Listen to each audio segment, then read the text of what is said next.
Another day, another headline. Pull up a chair, come on in. Different minds around the table. Let's see where the night begins. Questions welcome, ideas welcome. Everybody gets a say. Leave with better questions than the ones you brought today. Community, unity, learning, thinking.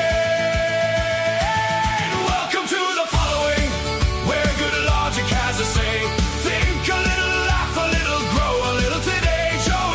Not at all the leader of the following, not at all a cult type of cult. Hey!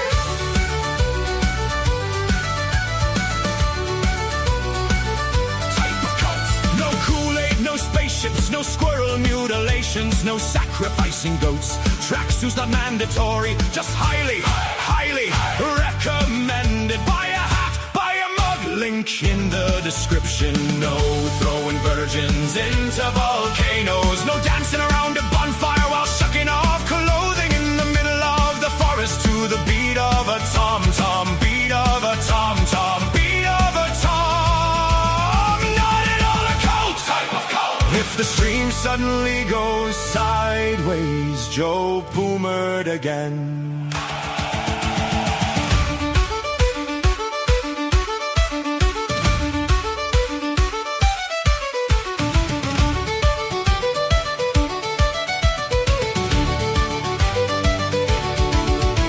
Community, unity, learning, thinking. Pull up a chair, stay a while.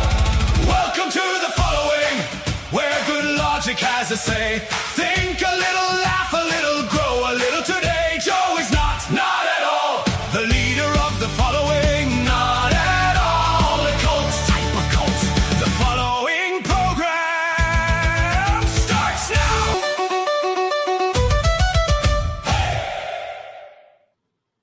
Good evening, everybody. Welcome to the following program. I am your host, Joe Newman, aka Good Logic. If you can't tell, I am somewhat under the weather. I'm somewhat under the weather tonight. I'm not. I have this head cold, which is just makes my head feel like it weighs 47 pounds. And I've been sleeping today. I've been trying to take care of myself, drinking lots of fluids like Diet Mountain Dew, which I'm positive is very healthy for me. And I'm just, it's not a pretty picture tonight. If this is your first time here, please bear in mind, I'm usually much prettier, like crazy, like it's true. Ask the audience, they'll tell you. Oh, wow, Joe, you look terrible today. That's right. Yes, tonight is Sloppy Joe. I wanted to come live with you all because I have some really good news. I was very excited. Today was actually overall present companies health excluded. Pretty good day. It's a pretty good day. And that includes massive win in SCOTUS and something that I wasn't sure we were going to get. I wasn't sure we were going to get this. I really wasn't. So, but I'll explain to you why it's a good sign. I'm not going to go through the entire decision because frankly, when your brain feels this heavy, to break down that many words, it's a lot. It's a lot. But I am going to zero in on certain key points in the per curiam decision and some of the stupidest logic in the world that I'm I have today probably a third of my regular brain. I sort of have cloudy sort of brain. I can't really see all of you right now because I sort of have cloudy brain. And even cloudy brain Joe was reading some of the dissent. And I'm like, are you an idiot? How the hell did you get onto the Supreme Court? This is nuts. This is doesn't even make any sense. This is illogic. And shockingly, I'm not even talking about Justice Jackson's dissent. I'm talking about the smarter of Tweedledee and Tweedledum. I can't even understand it. I'm going to explain all that to you. Plus, Trump is planning a massive visa revocation, and folks are saying he may be deporting Ilhan Omar. All that and more. Plus tonight, do we have a goal, Joe? I don't have a goal up yet. I don't. I'm looking to you. You give me a goal.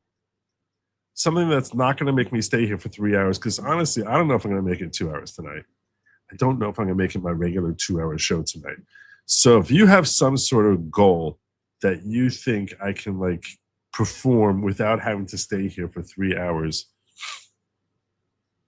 I'll put a goal up. So normally my goal includes like extended added time. And tonight, like I'm like, I'll never make it. I'm never gonna make it. So yeah. So if one of you, I sound terrible. Everyone tunes in for the dulcet tones. There's nothing dulcet here. I don't even know what dulcet means. It just sounds like a good word. It sounds like a compliment, right? Dulcet tones. Someone's got to know what that word. It definitely has a definition. All right. So tonight's goal is going to be, if we get, we'll make it a relatively modest goal. If we get 10 super chats of $10 or more, I will say hi to Tammy.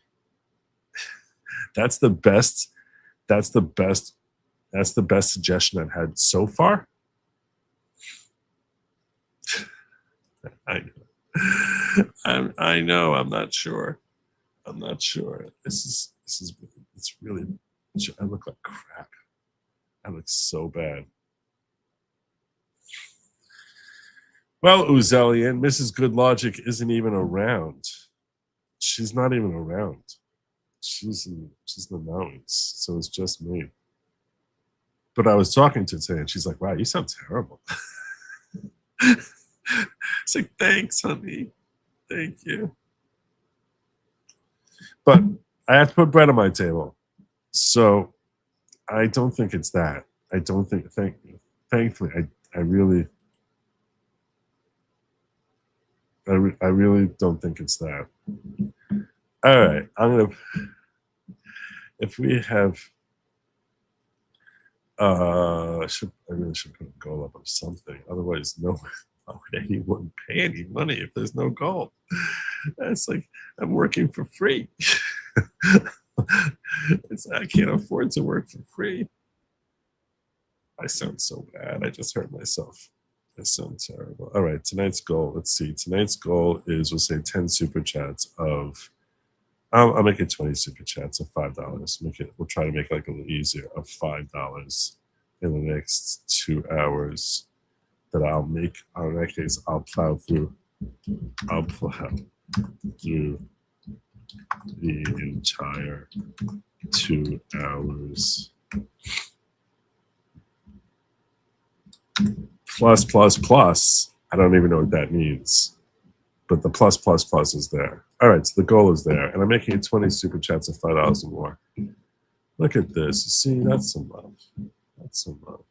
It's like you really haven't been saying anything at all. I'm still going to send you a super chat. Thank you, brother. Thank you so much.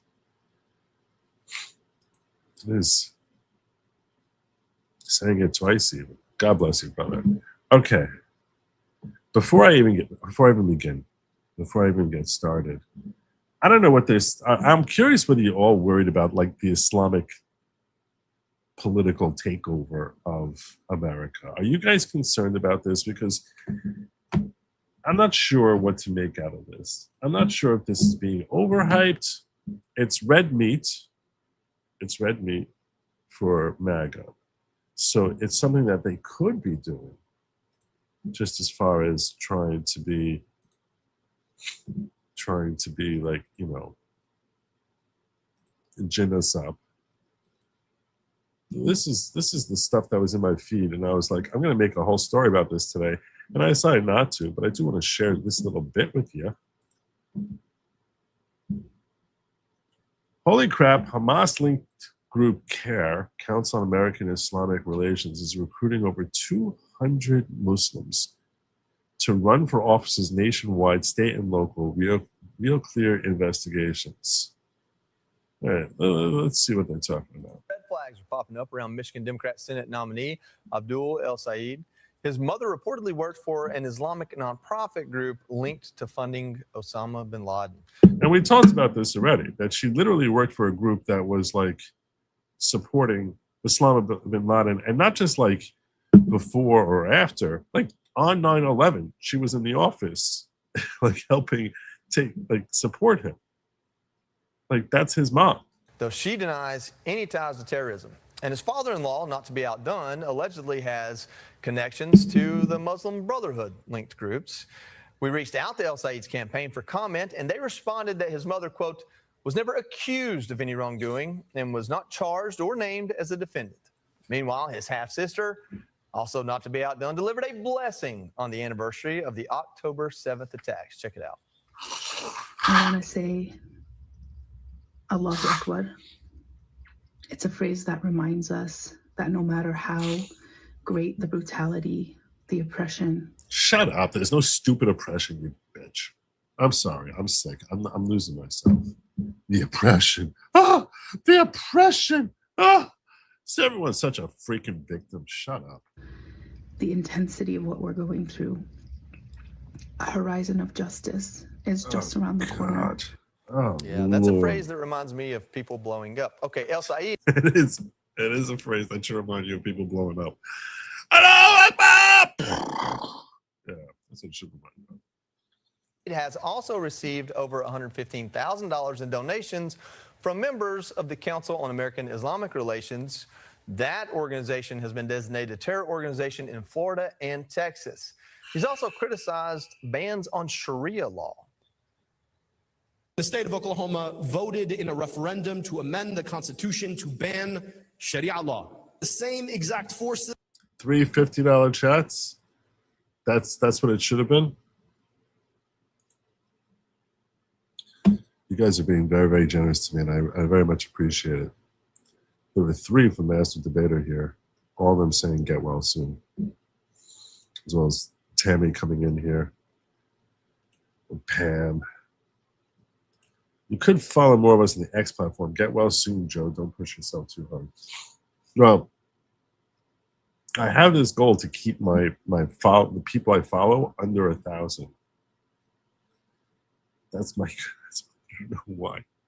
I feel as if that like I have some sort of empty sense of validation. It's definitely an I know it's an insecurity on my part, but I literally will start like house cleaning names I don't recognize from my list when I get like over 1,000.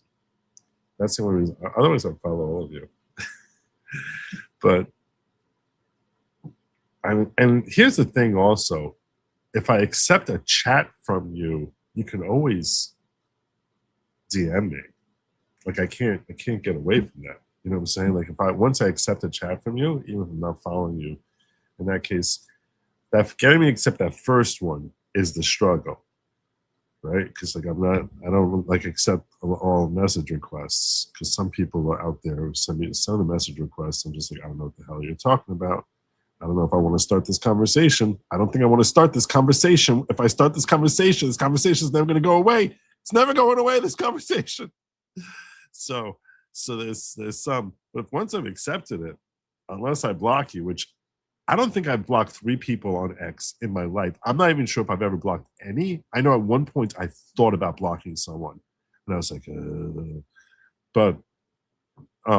yeah, so there might be one person. There's definitely not 3. So once I open it up, I'm pretty much, it's pretty much like I'm following you. It's pretty much like that.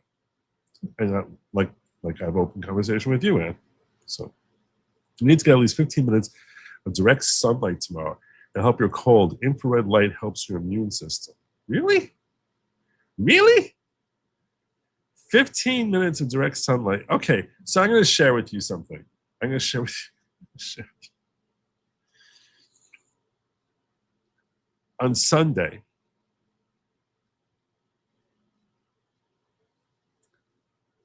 I don't know if I should admit to this. I'm sort of like admitting to a crime. All right, I'll make that my $200 goal.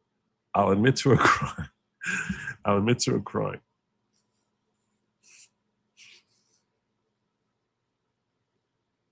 I'll admit to a crime. If we hit $200 today, okay? I'll count. I'm taking all takers. right? We hit 200. I'll admit to a crime. It's not like a felony, but it's a crime. Joe, besides Chuck Schumer, does the Jewish religion have a devil? The goal, besides Chuck Schumer. I like that. The goal should have been three $50 chats.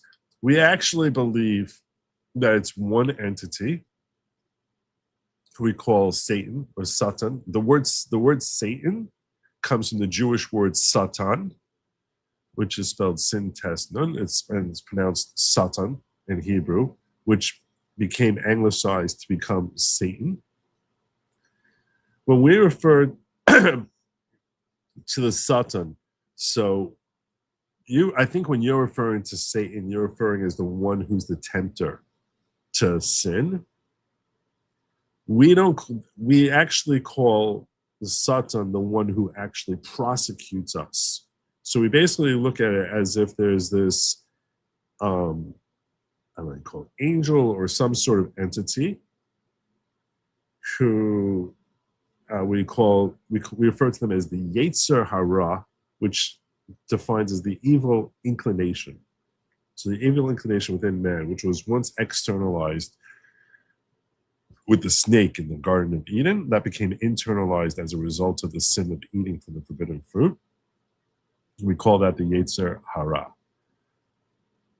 The more Americanized Orthodox Jews would say Yetzer Hara, but the proper pronunciation, which you'll never hear most American Orthodox Jews say, is Yetzer Hara, but they'll say Yetzer Hara. My kids will say Yetzer Hara.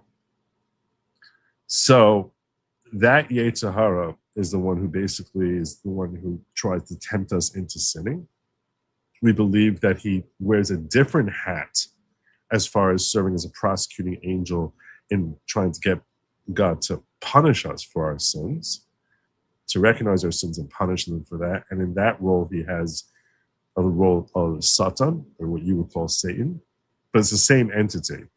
And that he actually gets nurtured from our commission of sins. Like, it's his objective to actually bring us towards sin and towards death, ultimately. And that the spiritual forces from God, which should be coming to us, basically get redirected to him the more we sin. So that's where you guys came up with the term Satan. It's definitely from the word Satan. Oh, yeah, 2-year anniversary. Good on you. Just don't tell the others. I could unfollow a whole bunch of people who I'm like, you guys don't add anything to me. Here's the thing. I might follow. If I follow, then I feel as if I'd feel really guilty, like unfollowing you sometime in the future. And then if I have to trim down my numbers, and then you'd be like, I can't believe Joe unfollowed me. I'm never watching him again. So like, it's much better if I just don't walk down that road in the first place. Because if I followed, imagine I was following you and then one day I just unfollowed you. I think you'd be really pissed off. Not for anything you did. I just needed to trim my numbers one day. I think you'd get mad. Rather than like, all right, he just doesn't follow anyone.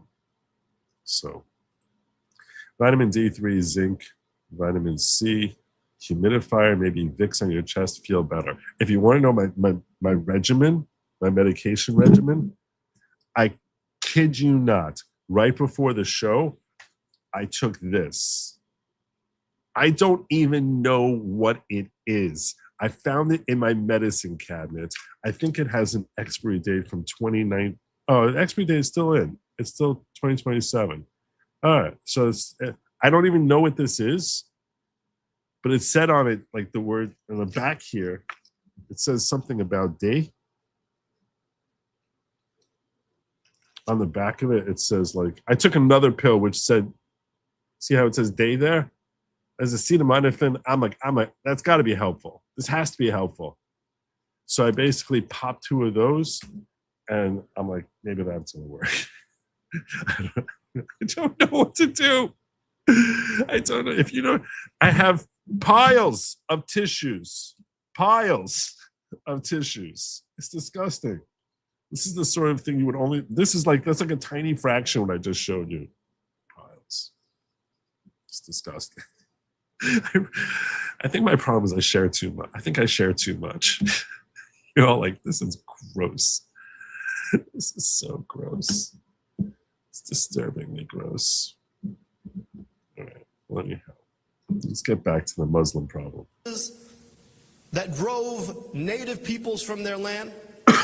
No, this is stupid. Abdul al-Sayed trying to pretend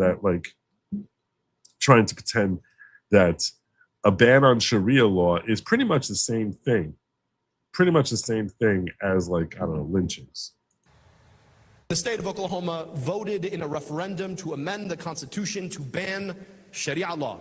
The same exact forces that drove native peoples from their land 2 centuries ago, destroyed Black Wall Street a century ago, bombed a building decades ago, and tried to ban Sharia law not a decade ago, those forces are alive and well today.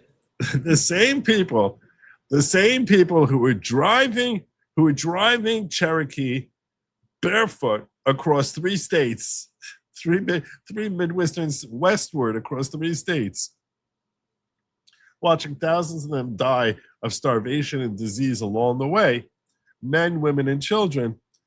That's pretty much the same thing as saying that we're not going to allow you to have ritualistic slaughter of goats. It's pretty much apples and oranges. Pretty much. Tommy, several of those things are not like the other ones.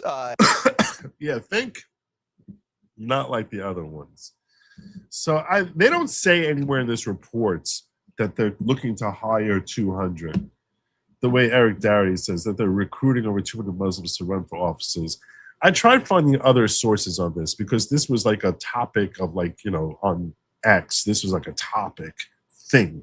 But all of them are pointing back to this post. I don't know where he has this source. I think it's an interesting thing if CARE is specifically recruiting hundreds of Muslims to run for local offices and then looking to finance their success in those elections.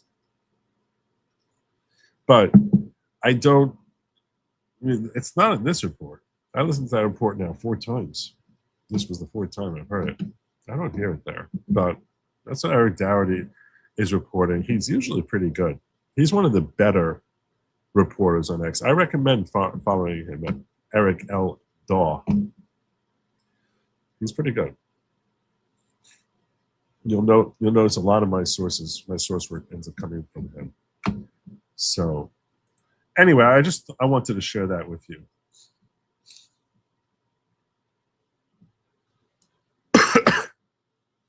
So there's a big fight going on right now, as you're aware, ever since Trump signed an EO, which was directing the Postmaster General to create rules to stop fraudulent mail-in balloting. If you want to understand just how dangerous the problem with mail-in balloting is, even though you're probably aware of it already, I should share with you one story that broke just today about how crooked some of our local post office folks can be. In case you think, oh, what's the problem? Just drop in the mail, everything is fine. No, it's really not. Nearly one. That's way too soft. I can't hear that. Maybe it's clogged in my ears. I don't know. $1.5 million, and prosecutors say that it all started with a postal worker stealing it from the mail that they're delivering to houses. 3 postal workers were indicted for stealing checks and selling the checks to third parties through a WhatsApp group. Then sold to one of the organizers running this operation. So let me break it down for you. Now, this prosecutors say that Tristan Vaughn recruited 3 postal carriers to steal checks from their routes: Catherine Kilpatrick, Dracker Alexander, and Malcolm Jobert. They say Alyssa Bryant didn't work with Vaughn to buy and resell those stolen checks. And just look at this money right here. Prosecutors tied these 3 checks to 3 postal workers. The biggest one, more than $1.5 million, is tied to Joubert. The indictment says that the checks were then put up for sale on Telegram through a channel called Telegram, not WhatsApp. Slips and chips and shipped to buyers using FedEx. And this is a number right here. Federal prosecutors say it all adds up to nearly $24 million in stolen checks acquired and sold. Now back out here live right now, we are digging into more of these court records, court documents. And the moment I get more information in the next hour, I'll pass it along. And you probably recall all those different stories we heard in multiple presidential elections about mail just going missing, piles of mail with ballots just like seemingly thrown aside, from which were presumably, the concern was that they were purposefully not delivering mail-in ballots. One of the reasons, in case you've forgotten, one of the reasons that there was such mail favoritism for Biden in 2020 was we in MAGA basically didn't trust the mail because we knew that the mail is very, very sus, and we didn't trust them to actually handle our ballots properly. So basically everyone was like, don't vote by mail. Don't vote by mail. If you want your vote to actually reach its destination, don't vote by mail.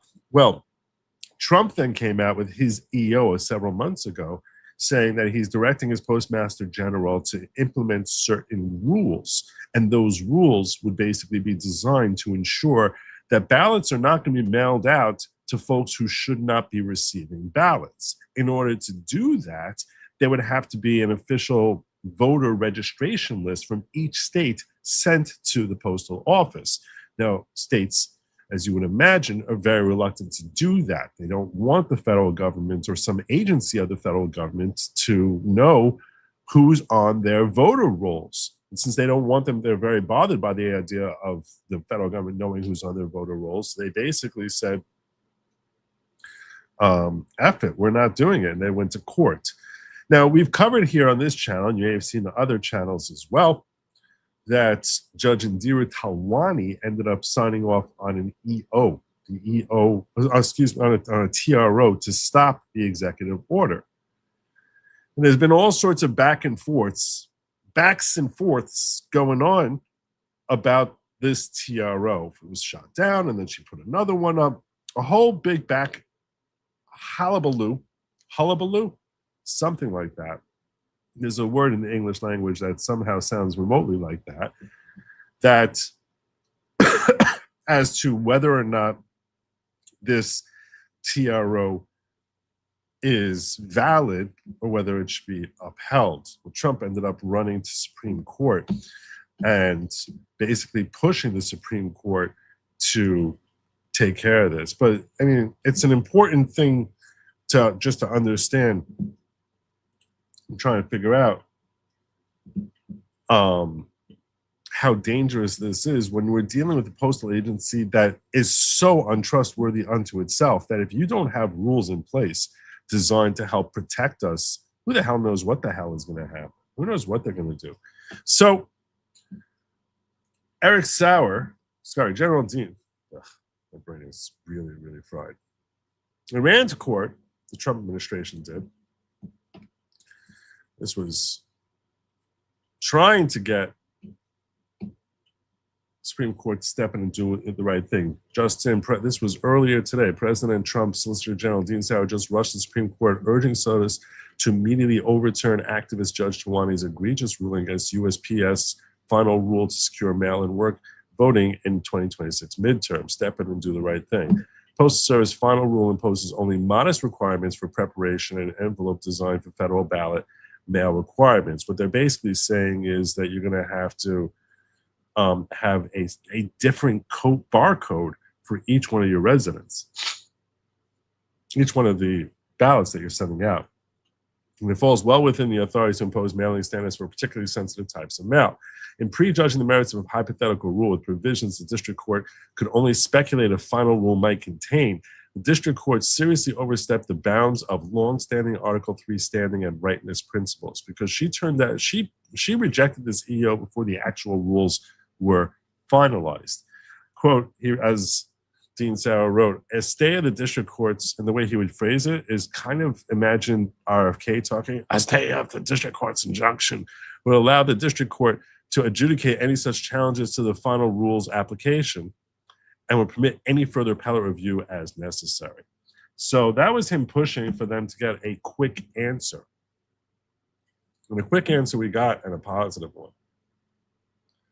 A quick answer indeed, and a positive one. Thank God. Now, bear in mind, I think we have a couple of things going in different directions at the same time. So it gets a little bit confusing with respect to the TRO, what the TRO is covering, whether it's covering the finalized rules, because on Friday we actually got finalized rules that are designed to help ensure that our elections are going to be safe and secure. Specifically, what came on Friday is USPS finalized rule requiring states to provide voter lists for mail-in ballots. The rule published Friday, as reported by Just the News, follows an executive order signed by President Trump in March, directing the USPS to impose new requirements on mail-in voting. The Postal Service has finalized a rule requiring states to provide lists of voters who receive mail-in ballots, a move that could prevent the agency from delivering ballots in states that fail to comply. And that's what they basically were saying. If you don't give us your list of who's supposed to get it, we're not delivering these ballots when you send them out. Now, the key is really, frankly, I assume it's when they're sending them out, rather than when it's coming back into the ballot booth. That's what it seems. That's what it seems to make the most sense. Because if you're sending it to someone, we don't know if that person's supposed to be a recipient, so we're not going to deliver that mail. The rule published Friday follows an executive order signed by President Donald Trump in March, directing the USPS to impose new requirements on mail-in voting. Under the rule, states would have to submit voters' names and addresses along with unique barcodes assigned to ballot envelopes. And that's very important because basically they say this guy doesn't belong in here.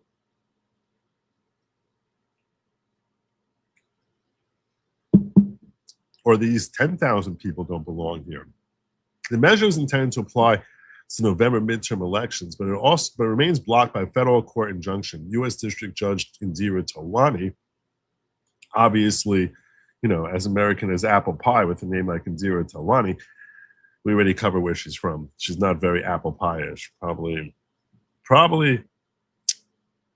yeah, I think she's Indian, right? Has ruled that portions of Trump's executive order, including provisions involving the USPS and mail-in ballots, cannot currently be enforced. Okay.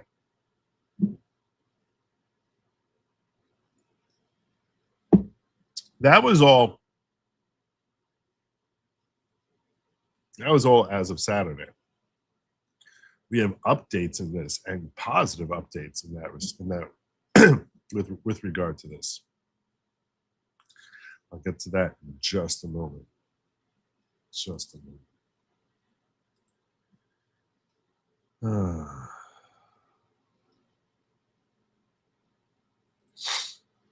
Joester.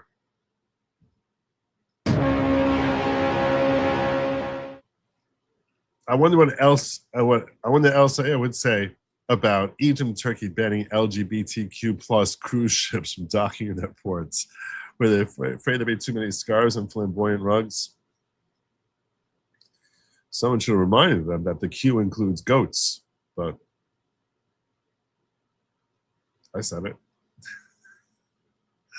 Why everyone gotta be a hater? Why you gotta be such haters?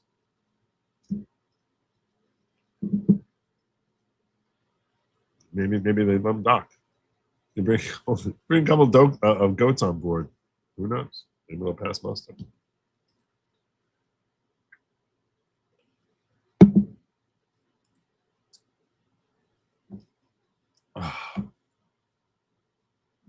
So I promised you good updates, and we do have good updates. Oh, wait, but first, NASCAR Mo says, praying you feel better very soon, Joe. I believe what you took looked like Dayquil, which means you won't fall asleep during the show, thankfully. That's what I figured. I assumed it's something like Dayquil. I assumed that. I was like, I'll probably be. If it says day, there's probably something there to help keep me up. Hopefully minimizing how many tissues I need to burn through over the course of 2 hours. So that was the thought process.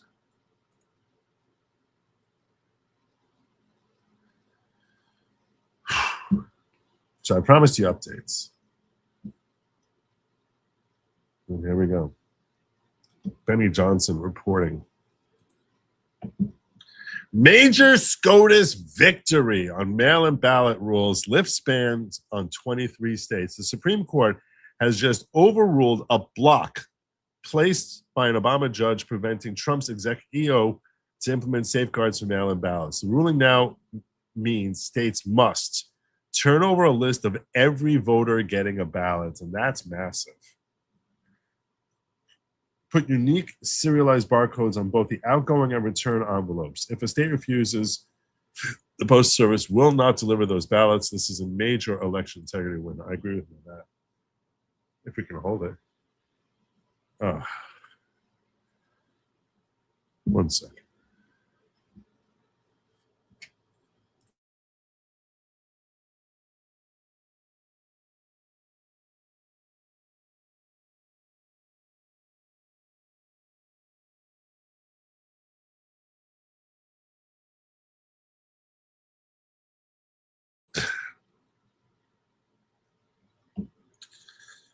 Okay, so this is potentially a massive win, and it's good that it's being allowed to proceed.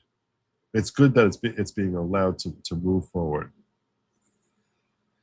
As reported by New York Times, U.S. Supreme Court handed the Trump administration a huge win Monday. Why is it doing this to me? I didn't sign up to this stupid thing. By allowing an executive order designed to sharply curtail mail voting to go into effect. The move California and other Democratic-led states have warned could thrust the midterm elections into chaos. It's chaos. The answer is simple. Just give over your list and there's no chaos. Rushing through unprecedented changes to the mail voting system will be especially challenging for California, where more than 80% of voters use mail ballots and every registered voter receives a ballot by mail, which is retarded. In an unsigned ruling, i.e. per curiam, because everyone in the court, aside from 3 crazy leftists, agreed with it, apparently by a 6-3 vote, the court said the states would not show they would be harmed by the restrictions on mail voting and therefore lack legal standing to challenge it in court. President Donald Trump's executive order merely requires his Department of Homeland Security to prioritize really stupid. To prioritize the investigation prosecution of those who violate the new voting rules, the court majority said it imposes no obligation on the states, they suffer no concrete harm. In dissent, we're going to look at some of that. Sotomayor and Elena Kagan said the Trump administration has made it clear they would use its newly granted authority to investigate and prosecute any alleged violators, including representatives of the states. And Justice Ketanji Brown Jackson, which I haven't looked at her dissent at all, the court's third Democratic point, said the court order injects chaos and uncertainty into the upcoming midterm elections. You inject chaos and uncertainty into the court. And yet, here you are. So, Trump has not sought for years to cast doubt on the validity of U.S. elections. Okay, I can't do the rest of this stupid article because there's been plenty of doubt without anything Trump has ever said. But let's check out what CNN says about this. They were not happy.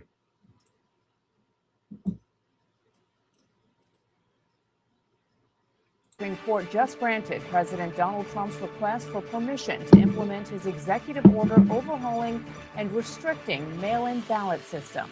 But additional legal challenges could stand in the way of this plan before the November midterm elections. Still, this ruling brings new uncertainty about voting rules for the midterms because it keeps alive the possibility that Trump will impose policies outlined in the order that gave the U.S. Postal Service and the Department of Homeland Security unprecedented roles in the running of elections.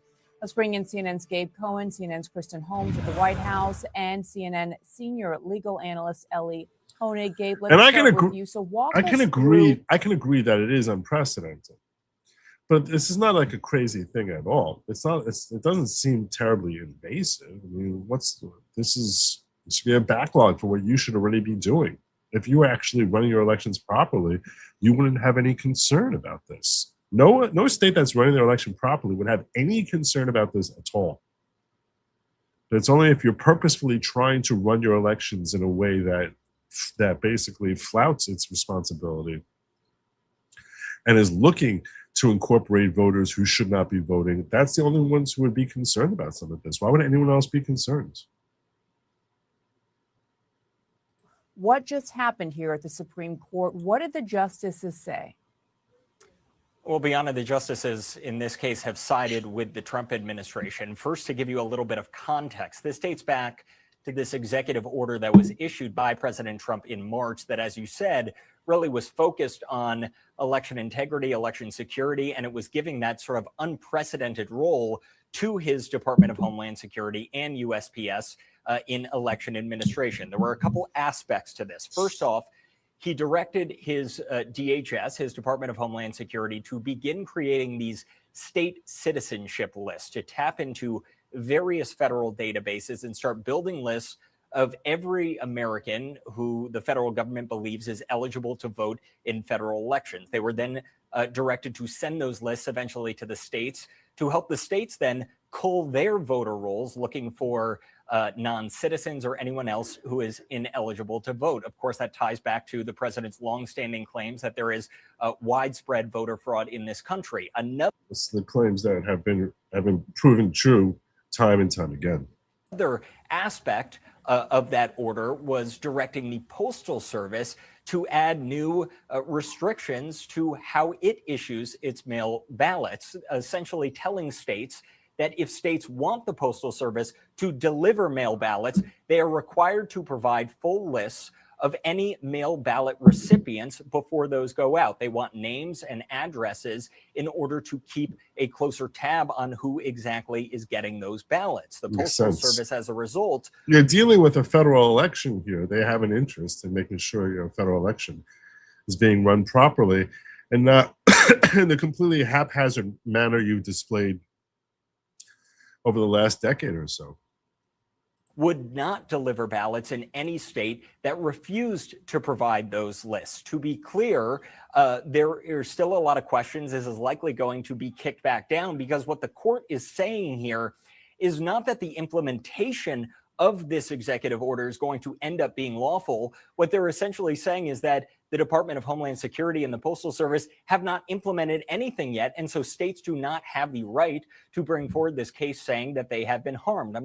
And this is where I was referencing ships crossing, right? Because you had the TRO was before finalized rules came in. And at that point, Judge Indira Talwani is issuing TROs. And the argument that the government was like, you can't issue a TRO when there's no rules in place. That doesn't make any sense because there's nothing about the EO itself which is unlawful. Quite the contrary, the EO specifically says that the Postmaster General shall apply lawful orders. So how can you say there's anything unlawful here? There's nothing unlawful when he can only apply things that are lawful. Now, she still signed off on that TRO. They ran up to court. They got a win today.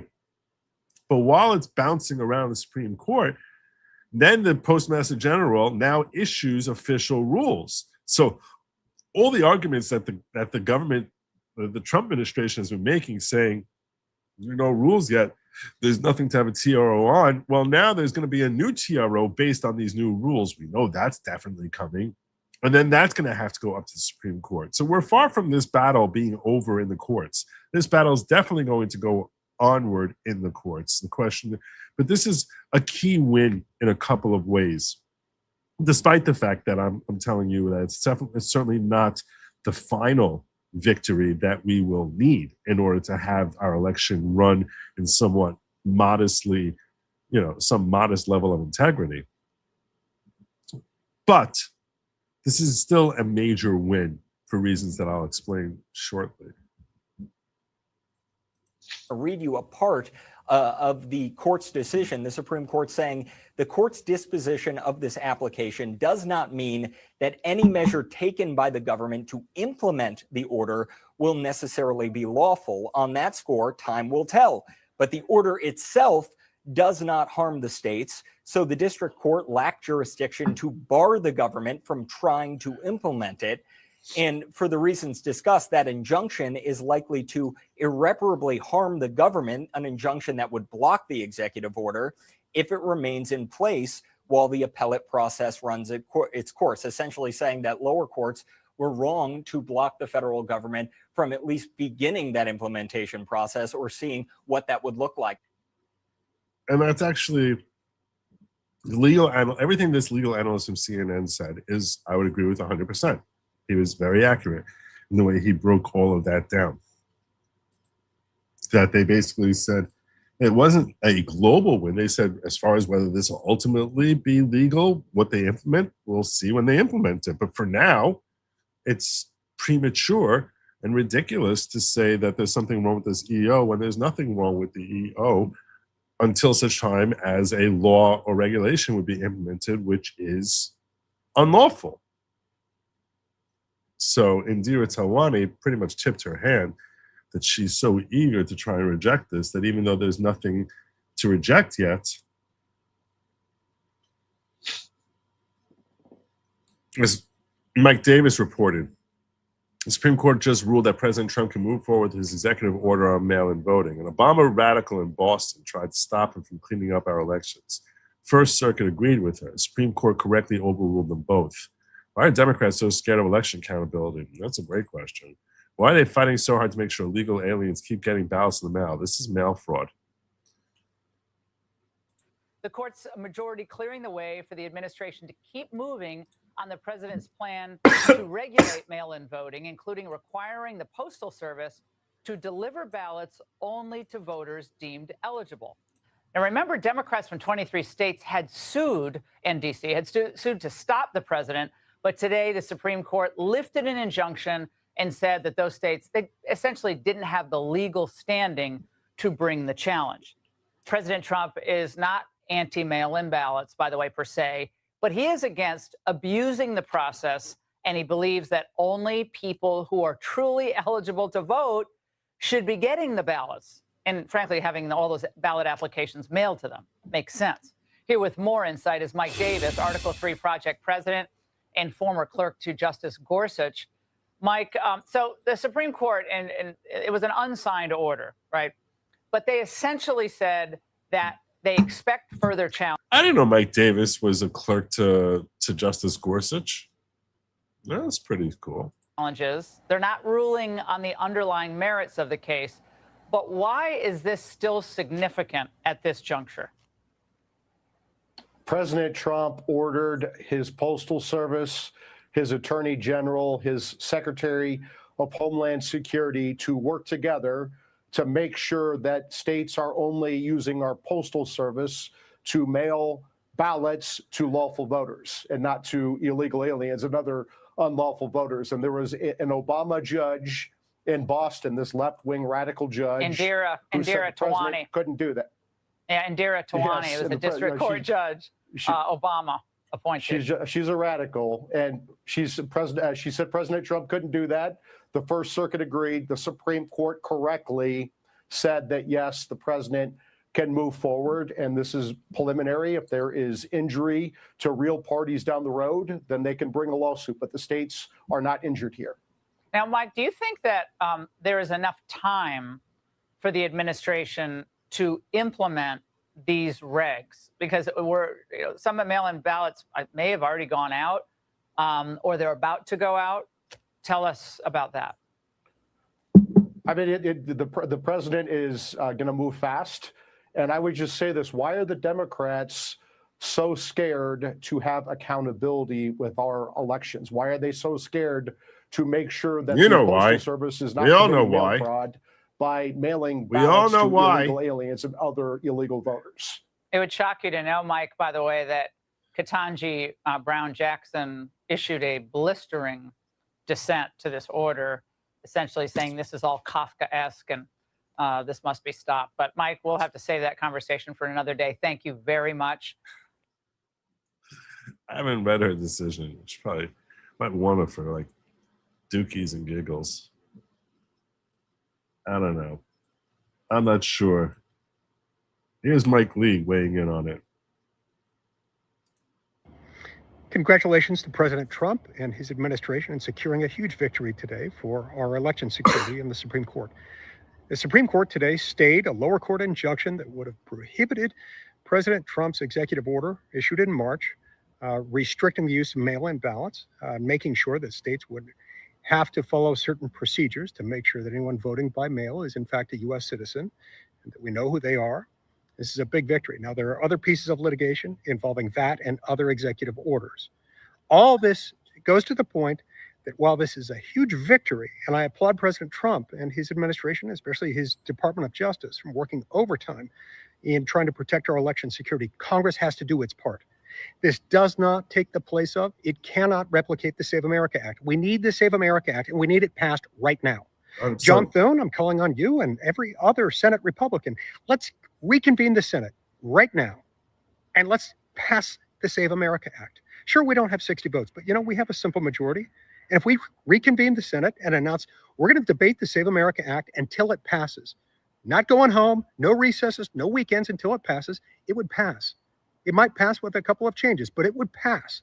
Let's get this done now. Love that guy. Love that guy. Oh, anyway, pox on John Thune. A pox on John Thune.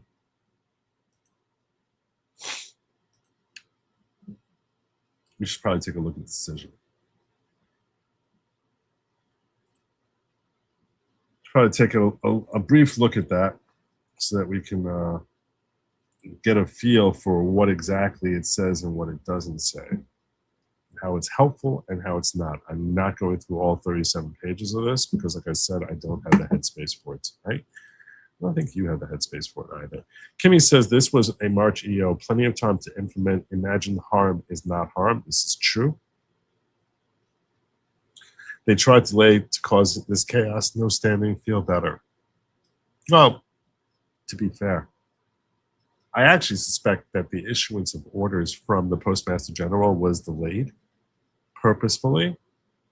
And it could be related to what Out in the News here comments, which is they must first file legal claims in Post Office Administration Court before they can file in Article 3 courts. I think that's correct. I haven't researched this, but I think that's actually accurate, which could be why they rolled this out so late, meaning that they did this like just a week or two before their ballots are expected to be going out. And now Trump has an excuse to say, I'm not mailing out your stupid ballots. And to stop them from being able to get a TRO until they go through the Post Office Administration Court. It really could be what the objective is here, to sort of actually use the court system to outmaneuver them. So the delay, because I was thinking, like, why would they? Yeah, it's true. The argument is a strong argument. It wins in the Supreme Court today. We're about to see, saying you can't issue a TRO before the rules are actually implemented. But why did they wait so long on rolling out these rules? And I think that was something the Trump administration felt strategically was beneficial as far as making it harder for them to get a TRO. That perhaps, excuse me, that perhaps it's a part of their legal stratagem to say, hey, you can't come here before the Article 3 courts. You have to go to the Post Office Administration Court. Try seeing if you get a TRO from there. I don't know if they even issue TROs. And let them basically, as they would say, cock around with it. Basically. And meanwhile, all these ballots that are being sent out by mail from these states that refuse to turn over their registration records sitting in the post office. I think that's part of the reason this is a massive win. That's part of the reason this is a massive win, because the longer you can sort of, push this out, the more stress these states are under to actually turn over the registration ballots. The more problems they're potentially going to have. Until invariably it's possible they won't be able to have vote by mail, which that would be a godsend. California doesn't have vote by mail. It's much harder for them to rig these elections the way they clearly have done, like with Spencer Pratt. So that's, I think that's part of the Trump administration's legal strategy, is to delay. But let's take a brief look at this per curiam decision from the court. Per curiam meaning by the court, and not without being signed by a particular, it's not authored by any particular justice. So it's just presumably 6-3, because there are three justices who are dissenting, the same radical three as always. The president recently issued an executive order regarding election integrity. A group of states sued the government of the District of Massachusetts, contending that the order unconstitutionally infringes on their authority to administer elections. District Court agreed and enjoined the government from implementing the order. In doing so, District Court rejected the government's arguments that it lacked jurisdiction over states' claims because states lacked standing to bring them. The government has acted to stay the injunction, arguing that it's likely to succeed in the merits of its jurisdictional argument, that the injunction is causing it irreparable harm, and that the equities do not favor leaving the injunction in place while the government's appeal is pending. We agree and grant the stay. So there you go. About 5 months ago, President Trump issued an executive order designed to maintain public confidence in federal elections. The order is an internal directive from the president to his subordinates, mandating that certain agencies pursue certain policies. It neither requires nor forbids anything or anyone outside the executive branch. 3 sections of the order are relevant here. So what are the 3 sections we're focusing on? You have Section 2A that orders DHS to take appropriate action to create and send state citizenship lists to each state. These lists will catalog the residents of each state who are U.S. citizens and will be over the age of 18 at the time of the upcoming federal election. States are not required to use the lists. The Secretary may comply and compile and transmit them only to the extent feasible and consistent with the law. So first thing is, DHS is just sending you a list. Here are your eligible registered voters. You're actually helping the states.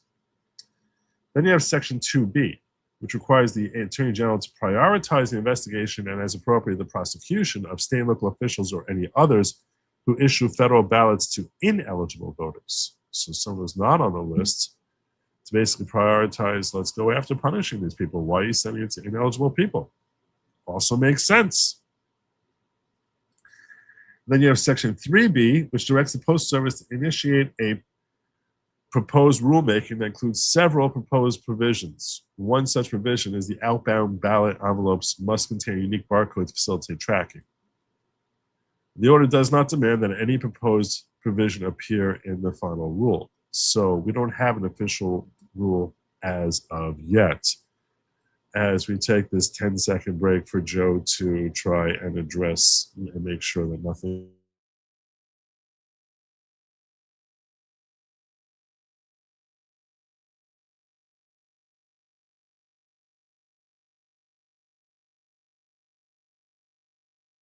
wasn't that better. Okay.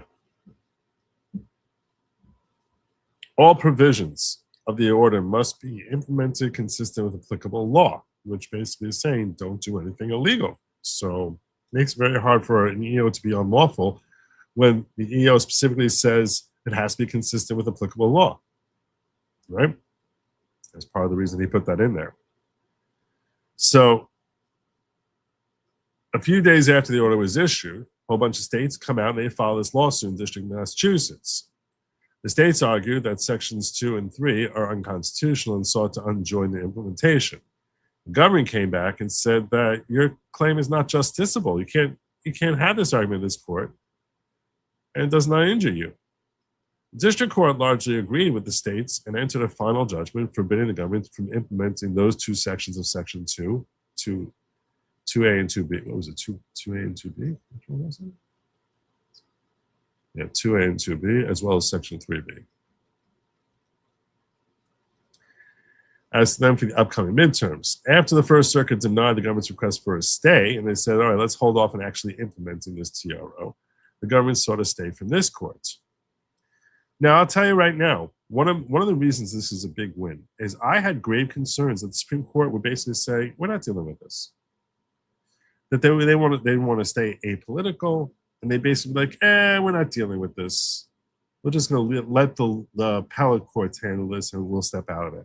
That they took this up and issued a decision, or they could sit on it in theory for 4 months, or long enough that the stay would have the effect of actually kiboshing Trump's objective here of protecting our elections. So I was very afraid the Supreme Court would be like, we're on recess. We're not dealing with this till September. So then coming back in August to basically issue this ruling is a very, very, very good sign. To me, this is a very, very good sign that they're taking this seriously and that they actually seem to feel as if Trump is within his own lane. It's a very positive indicator as to where this will likely result. I can't promise you that we're going to get a win here at the Supreme Court level ultimately. What I would tell you is if the Supreme Court was disinclined to stand behind Trump on this particular EO, they could have slept on this for another 3 weeks, another month, while the TRO is remaining in effect and Trump's not able to do anything. So the fact that they came out and actually issued this order and a positive order in favor of the Trump administration on August 24th is a very, very good sign. This is an excellent sign. It's an excellent sign that they actually intend to ultimately support this TRO, because everyone knows where this TRO is going. Everyone knows where it's going. So that they came out before they had to issue a decision and that it was also seemingly 6-3. See, if we we peel off a justice like a Justice Barrett on this, it's a very good sign that this is actually going to hold up. This is a very, very positive sign. If you're in favor of this EO, which you're an idiot or a traitor to this country if you're not, probably both. So, yeah, you should be thrilled that the Supreme Court came out with this decision today. This is a massive, massive win. Huge, huge. Because it's a sign as to where the Supreme Court is going to go on this ultimately. It's not a guarantee, but it's a very positive sign. If you're on the left, if you're some lawyer from the left, you're a Pisco today, you're like sitting there like, F. They're totally going to support this EO. Because they could have slept on it. They definitely could have slept on this for a long time. Supreme Court do whatever the hell they want with respect to issuing decisions. And I'll tell you right now, this EO is arguably the most important EO. I mean, you could take birthright citizenship as far as being. I don't want to trivialize the significance of the birthright citizenship EO. But if you want to if you don't have valid elections, that we have not only integrity but transparency about the integrity of our elections, you do not have a constitutional republic. You don't have anything. You have a joke of a country. You have a banana republic. You have chaos and distrust, and you're basically motivating your own people to eventually revolt. You're doing everything you can to tell them that they don't have a real vote and our elections are all fake. And they're no more real than any election you would have in China or in Russia. Why would you trust in our elections? It's being an idiot to actually think that these people who are controlling our elections and counting ballots behind closed doors with funky things that are happening left and right, that our elections have any legitimacy whatsoever. So the integrity and nuts of our elections, and equally important, the transparency that there's integrity in our elections, that we can all see that we have integrity in elections is paramount to the success of our constitutional republic. Without it, we don't have one. Which makes this EO, which is designed to help shore up and ensure that there isn't this, ease of access to having widespread ballot fraud, is so essential. And I was very afraid that I was like, if the Supreme Court doesn't get behind us on this, this is so significant. This is so important. This is when I would tell Trump, I would urge the Trump administration, tell the court, kick rocks. We're doing it anyway. That's how important this is. This is massive, massive. I would tell them, you know what? F you. I'm doing it. I don't care. I'm not delivering your stinking mail. It's not easy. It's nice that and then I would go out and pack the damn court. That's what I would do.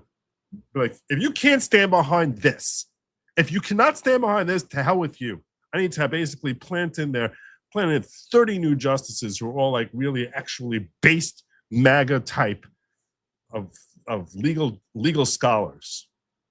Pack the damn court.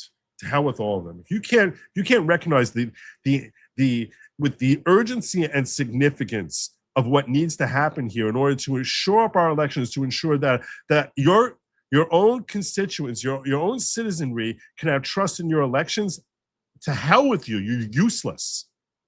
You're literally useless.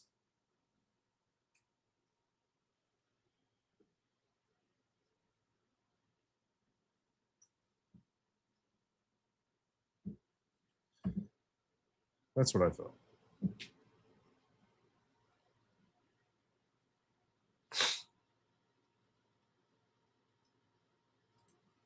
I'm going to go further, don't worry.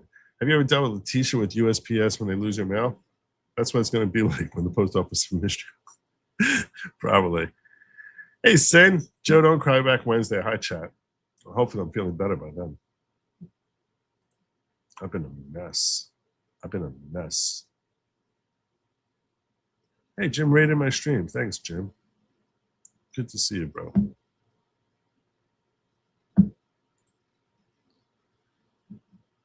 All right.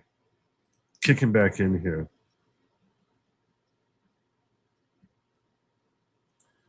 To secure a stay pending appeal, government must show it's likely to succeed on the merits and that it is likely to suffer irreparable harm without a stay.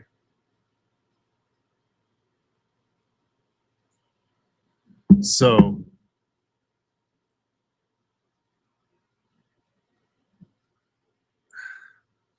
that's what the government's going to need. They're going to need a likelihood that you're going to win and likely to suffer irreparable harm without a stay.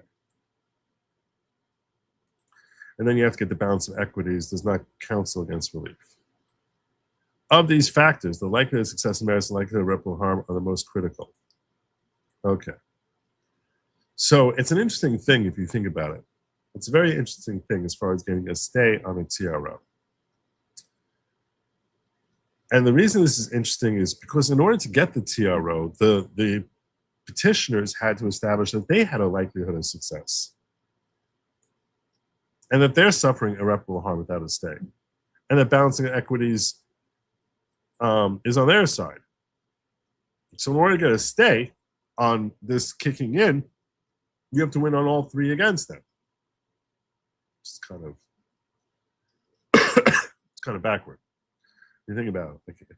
So when you actually gain that stay, it's basically telling the court, the lower court, you got all the three factors here wrong. You got all three of them wrong. As to the first factor, the government is likely to prevail on the merits of its argument that the district court lacked jurisdiction to enter the judgment. And you got two related doctrines. One, which requires an injury that is concrete, particularized, and imminent rather than conjecture or hypothetical. And how can you have something that's concrete if there's no actual rule that's put into place? And the other is ripeness, which forbids federal courts to adjudicate disputes that are dependent on contingent future events that may not occur as anticipated or indeed may not occur at all. You know, the Postmaster General is going to fall asleep. Say, oh, we were supposed to do that? I forgot.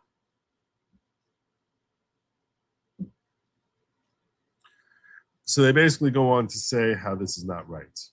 It's not ripe. because it's not ripe yet, there's nothing you can particularize. Like Section 2A is just on DHS saying that they're going to have to create lists. So there's no harm to the states on that. So that's not a problem for you at all.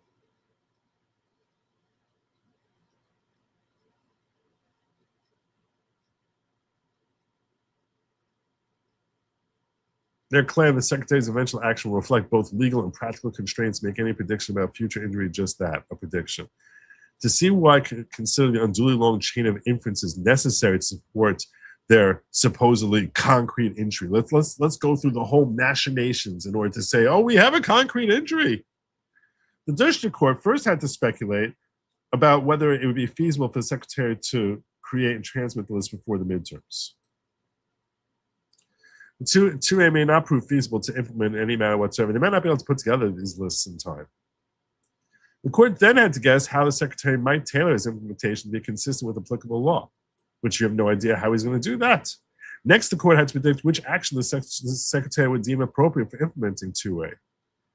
After all that, the court still had to estimate whether those actions would be taken in a manner substantially likely to harm the states, which had no reason to think that any of this is going to happen. Article 3 prohibits courts from stacking hypothetical and hypothetical to speculate that harm will eventually materialize. It was kind of retarded. The lower court saw it differently, concluding the states suffered a present injury from 2A because it required them to begin planning now on how to comply with it. The states cannot manufacture standing merely by inflicting harm on themselves based on their fears of hypothetical future harm that's not certainly impending. The hypothetical future harm that is the state's fear, the Secretary's implementation of 2A is far from clearly impending. Perhaps recognizing that the weakness of the standing rationale, the Court of Appeals added another that infringed on the state's sovereign authority to create election rules. But 2A does no such thing. It's not affecting your sovereign right to have your own election. It simply directs the Secretary to take certain actions if appropriate, feasible, and lawful. This internal directive does not recognize states' voters' registration processes, nor does it impinge on the state's authority to have your own stupid ways of doing your own damn elections. There's similar problems with respect to Section 2B. It's not harming them. The provision directs the Attorney General to prioritize investigation and prosecution of those who violate existing federal laws. Are you violating any laws? Are you violating laws? Oh, so what is your problem? How is this affecting you? It's as stupid as, it's like you're telling on yourself.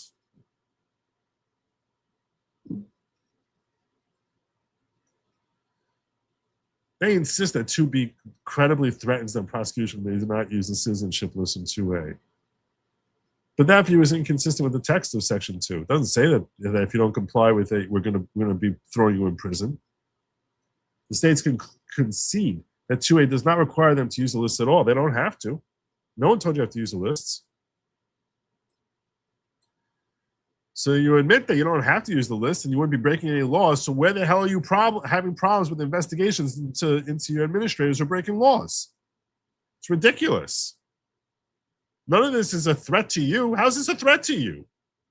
Again, Section 2B in the Trump executive order from March said, I want DHS to prioritize its investigations into people who are breaking election law, including government officials. What the hell? How is that a threat to you? Are you breaking laws? And if so, he has a right to prioritize whatever he wants. He can do that.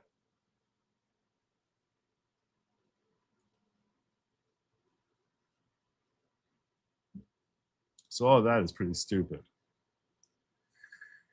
Then you have Section 3, which is that the states have to create barcodes and make sure that their envelopes are going to basically be sent out to folks who are on their lists. If you want to have your mail sent out, your election ballots sent out by mail, you're going to have to make sure that your list of people you're sending out to is consistent with the list that the federal government is giving you of people who are eligible to vote. And put up a barcode for each one of them. So according to the states, this internal directive demands that they overhaul the existing election procedures. It does not.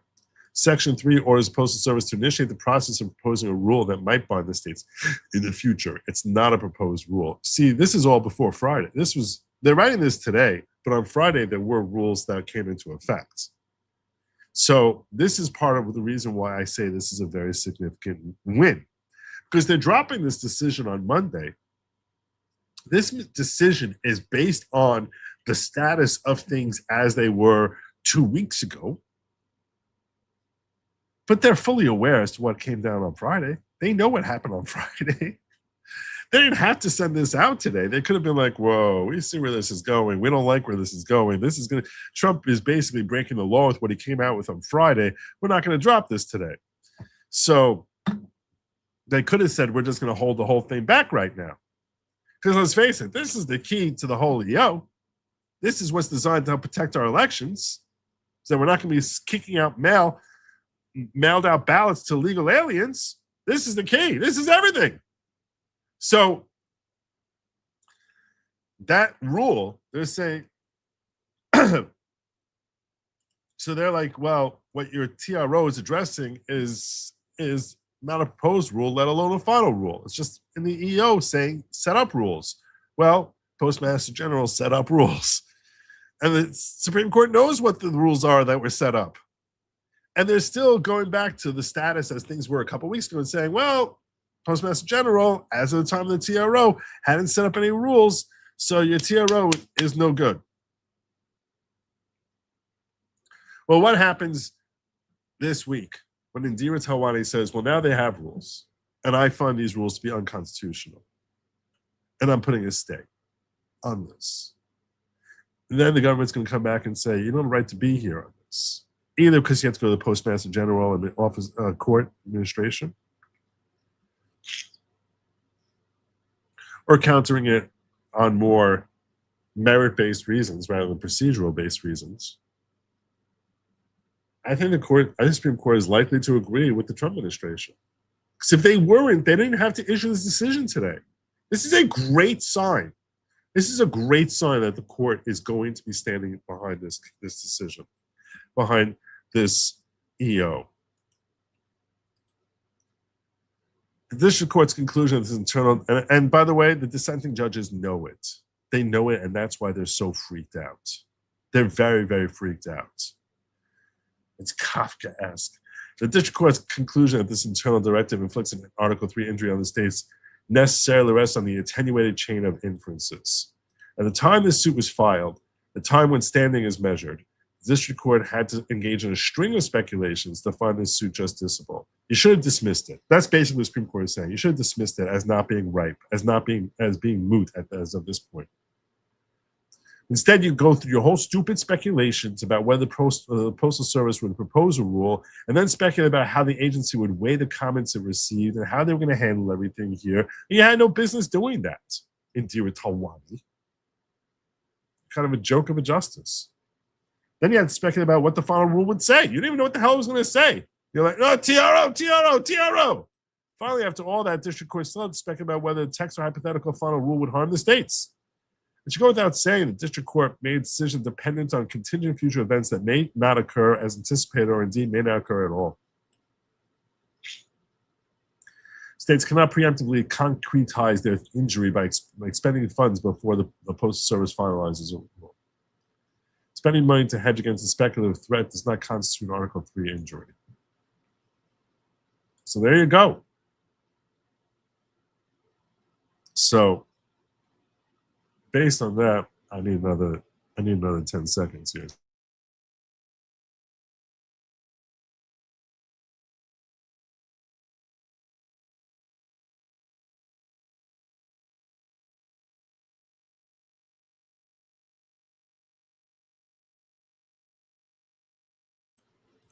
Whew.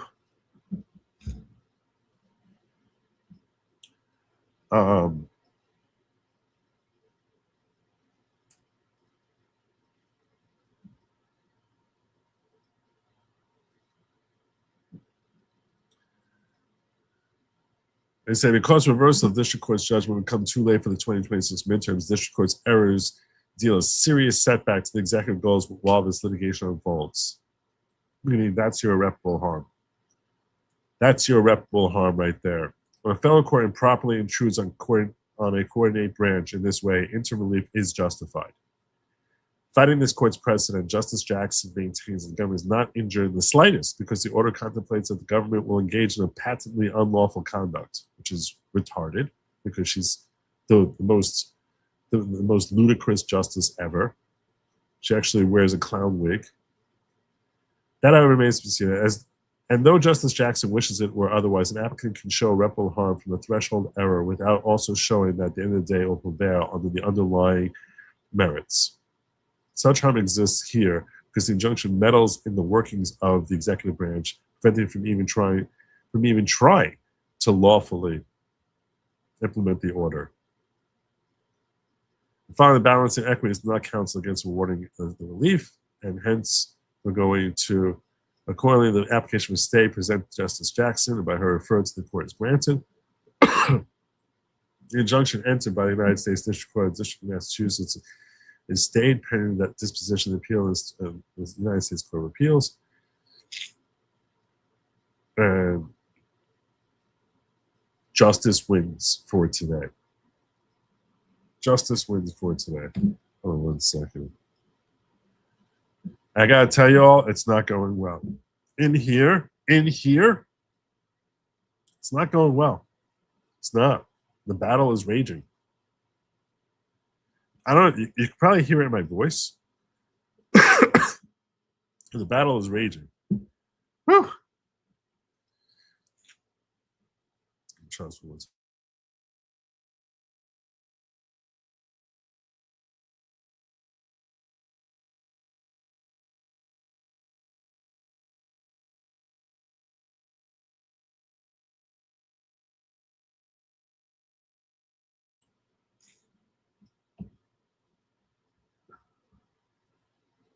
Okay. Justice Sotomayor, with whom Justice Kagan joins dissenting. Today's decision is not addressed by the president's attempts to interfere with the state's administration in November 2026 elections are lawful. So let me just tell you about the scope. Because one of the things that they said is, look, you know, he might put forward something which is not going to be lawful. They admit that, and I should read this part here to you, which is important. The court's disposition of this application does not mean that any measure taken by the government to implement the order will necessarily be lawful. On that score, time will tell. So we have to see what rules they implement, and then we'll let you know whether or not it's lawful. So we have to see what rules end up coming. That's part of what CNN mentioned, and that's correct. That's a proper read as to what this decision said. They're like, depending on what rules come. Now, technically, there are more rules that the court was certainly aware of when they dropped the decision. Those rules dropped on Friday. And this decision is based on factors as of before those rules dropped on Friday. But the fact that they dropped today is that they dropped this today after those rules is a very, very good sign. So Sotomayor is trying to back us up and say, just know this. It doesn't mean that whatever you're going to do to interfere is going to be lawful. Nor does it suggest that the executive branch has any constitutional statutory authority to implement the president's directives. Instead, today's decision merely postpones adjudication of these challenges. Maybe. I don't think so. I don't think that's like a logical read here. Because like I said, they could have held back on this for another month and left that stay in place. Could have held back on it for another 2 months. Left the stay in place. Nonetheless, because I believe respondents' state challenges are justiciable now, I respectfully dissent. A common sense reading of the executive order corroborating the government's own representations makes clear that the respondent states face a sufficiently concrete and imminent injury to satisfy Article 3. Really? Really? Concrete? What's concrete? Section 2 of the executive order has 2 subsections. 2A tells the Secretary of Homeland Security to create state citizenship lists of confirmed citizens who will be eligible to be over 18. And 2B then directs the Attorney General to prioritize the investigation and prosecution of state and local officials who are sending out ballots to individuals who are not eligible to vote, citing statutes prohibiting non-citizens from voting. So is that their goal? Their goal is to send it out to people who are not eligible? The majority accepts the government's invitation to divorce 2A from 2B, parsing the text of each subsection individually, but refusing to read Section 2 as a unified whole. According to the majority, the investigations prosecution subsection 2B prioritizes might have nothing to do with citizenship lists that immediately precede 2A orders to create. Yep. The clear import of 2, however, is that the federal government will use its list of confirmed citizens, which has conceded will be incomplete, to stay 5A to initiate those investigations and prosecutions. Have you seen any prosecutions yet? Where's your concrete harm? How do you know that anyone's going to be prosecuted? This is the stupidest thing in the world. Is an investigation, is that harm? See, this is where she's speculating. She literally has a chance. This is so stupid. You have a chance to actually read through what they wrote and then ask yourself, is this a concrete injury? How is prioritizing investigations a concrete injury? You have no idea that this investigation is being commenced on anyone. So not only are you glomming those two sections, 2A and 2B together, but then you're going ahead and saying that this is actually happening. Has anyone been prosecuted under Section 2B of the March EO? I dare say not. So how do you even come to this conclusion? It's completely speculative on your part that any person, a single person from any of these states, is going to be prosecuted. Or that they'll be prosecuted, more specifically, for sending out ballots to people who are not on a list.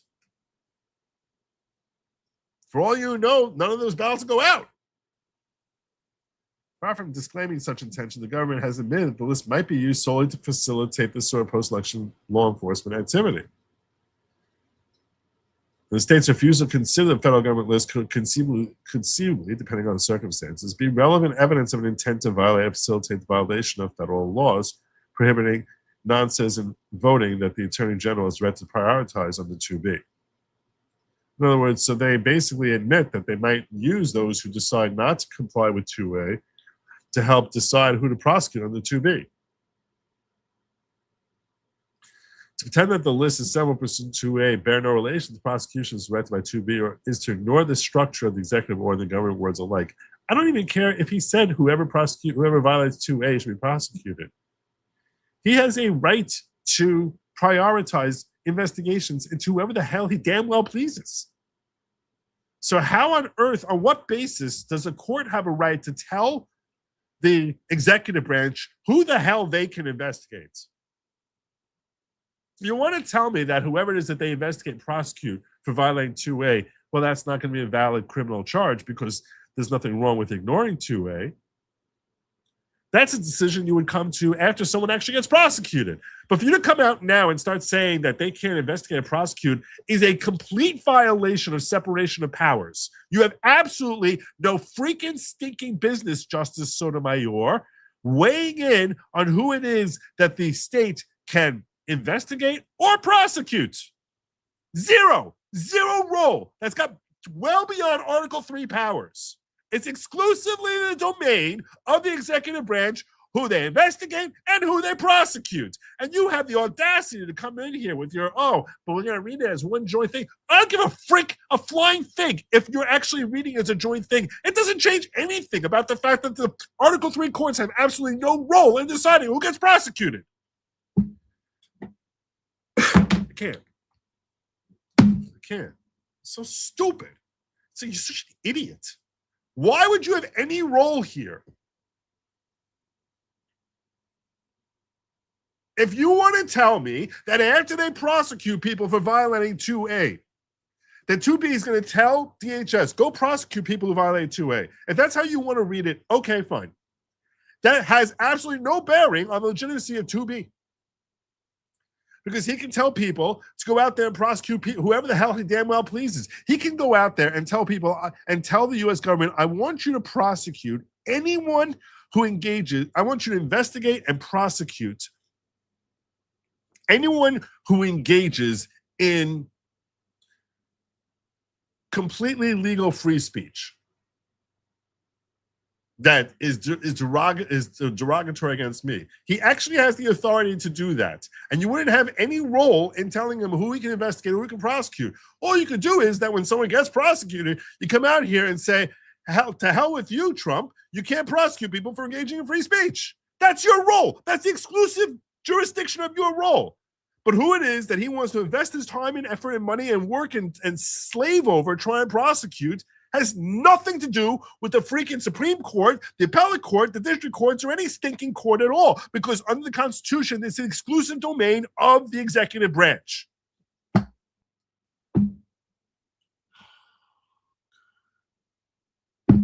Idiot. Who cares? If in fact he wrongfully tries prosecuting someone who and that his prosecution involves charges, that the charges are unconstitutional, then you will dismiss those charges. You or a lower court will say, what the hell are you talking about, President Trump? We're dismissing these charges because they had constitutional rights to do whatever the hell they damn well pleased. But the steps of investigating and prosecuting, 100% exclusive domain of the executive branch, not anywhere in the world for freaking Justice Sotomayor or Justice Jackson, who gets all into her feels about what she wants to, like, implement. It's our role to try and push things in an agenda type of way, whatever stupid, retarded perspective she has as far as the Article 3 role is insane. It doesn't make any sense at all. Exclusive domain. Sick. Get back in your freaking lane.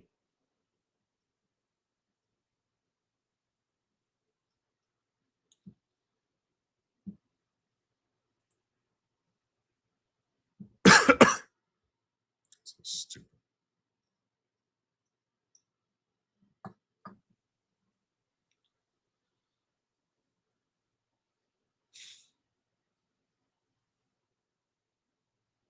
So people do not lightly disregard public officers' thinly veiled threats to institute criminal proceedings against them if they do not come around. Yeah. I heard President Biden's crazy anti-MAGA speech. Nor can I agree the government suffers irreparable harm from the portion of the district court's injunction tailored to these threatened prosecutions. Oh, really? The majority suggests the injunction purports to forbid Attorney General to implement the president's enforcement priorities in the same states. It's their exclusive domain. God, this woman is aggravated. This is a justice, and she's not even considered the stupidest justice. She's not even considered the stupidest one.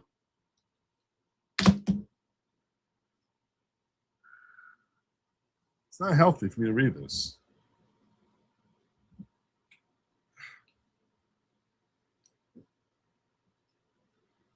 I get so angry at this woman. I get so angry at her. I can't read any more of her. Should I try to read the stupidity of Jackson? What do you guys think? Should I try to read Jackson?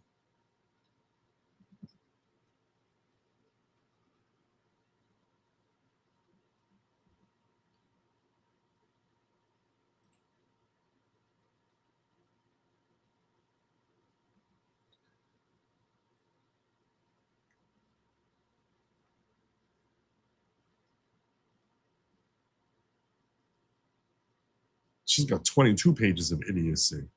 Good golly. Good golly.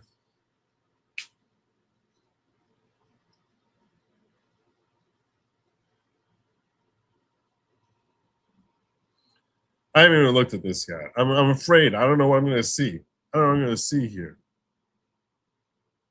It's like I'm going to feel my brain cells dying. Let me catch up. Hey, Joe, before federal trial, is it typical for the defendant to be granted 5 continuances? I don't know.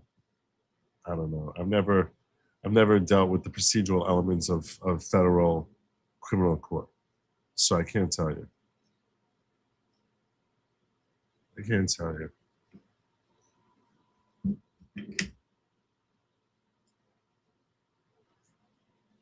I'm a very limited role in federal civil court. Most of my stuff was at the state level. What will it take to dissuade judges without jurisdiction from even issuing TROs they have no business issuing? The threat of impeachment doesn't seem to be effective. There's nothing. There's nothing we can do. There's nothing you can do. Not unless we had a Supreme Court justice who had a freaking backbone, which we don't seem to have. sadly.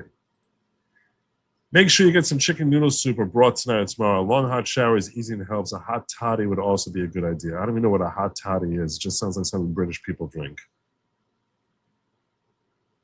It doesn't sound like something I would like. Chicken noodle soup could happen. It could happen. It's actually a really good idea. That could happen. So we have leftovers from Shabbos. So that actually could happen. That could happen.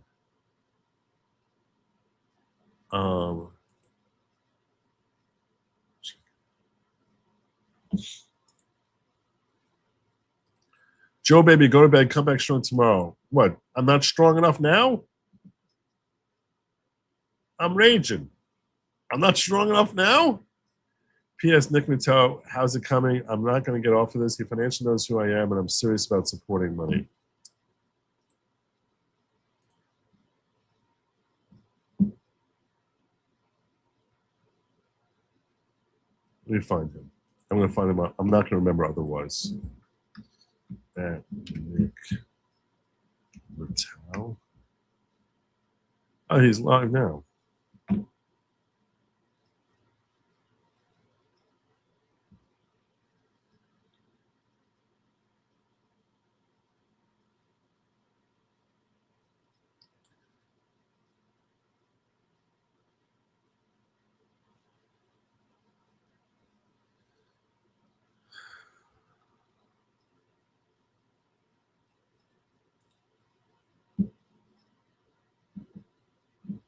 I'll see if I can. I'm going to try going into his chat.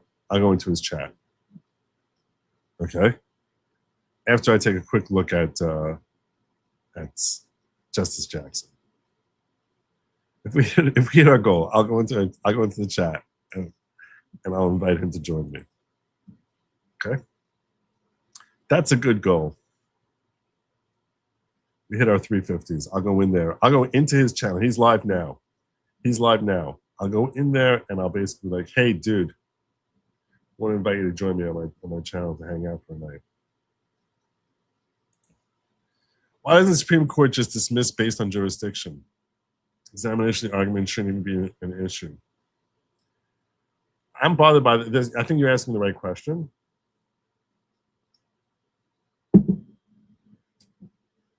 I think it should be. In other words, it shouldn't be about putting a stay on it. It should be like, no, we're dismissing it because nothing's right. It should be dismissed now because nothing's right. Bring it back when it's right. I agree with you. It's a very, very good question. It's a very, very good question. I don't have an answer for it. That's how good a question it is. One of the best questions a layperson has ever, law questions I've been asked by a layperson. I don't have an answer for you. It's a really good question. I don't know. It should have been dismissed. I mean, it's not the Supreme Court doesn't usually dismiss cases. They usually would remand for dismissal.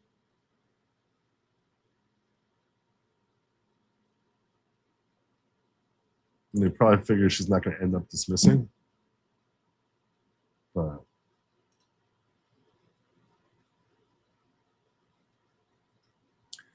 let's see how much I can see of this without losing my brain. President issued an executive order demanding changes to a standard vote-by-mail systems that the states have traditionally administered. Traditionally, like going back for like 10 minutes to like 2020. District Court held the president order unlawful.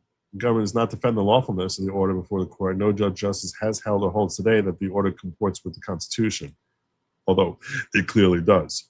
Still, the court sees fit to grant the government equitable relief. Oh man, here it comes again.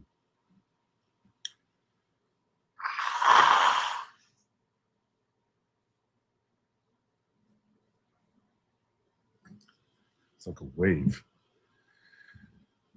To proceed with implementing the challenge order on the grounds that the Coast Government has not yet issued a final rule at the time the complaint was filed, the plaintiff states lack of concrete injury. This rule violates well-established precedents concerning the court's equitable discretion and needlessly injects chaos and uncertainty into the upcoming midterm elections. Okay, You don't understand the first damn thing about established precedents, honey. Okay? Okay? You don't understand the first damn thing. You made that evident in decision after decision that you decided, or dissent after dissent that you decided to pen first established precedents. It also lets another shoe drop in the Kafka-esque nightmare that our precedents have been steadily creating. Your dissents, which have basically been so ill-suited and beyond any logic, you can't even get leftists to sign on with you, you doofus. But you think you've got a grip on everything. You got a grip on everything here, Sugar. No one else, not a single other justice, even the wokest of the woke, is willing to co-sign onto the nuttiness that you craft as being a dissent. And you're talking about the court bringing chaos? Doofus.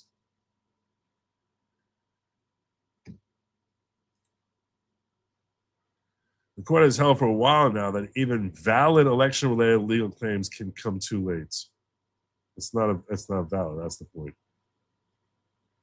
And obviously, you're completely unfamiliar with every election case ever because they're always not ripe or moot every single time.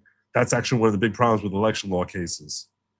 Today's revelation is that such claims can also come too early. That's not a revelation. That's the way it's been for like 100 years, honey.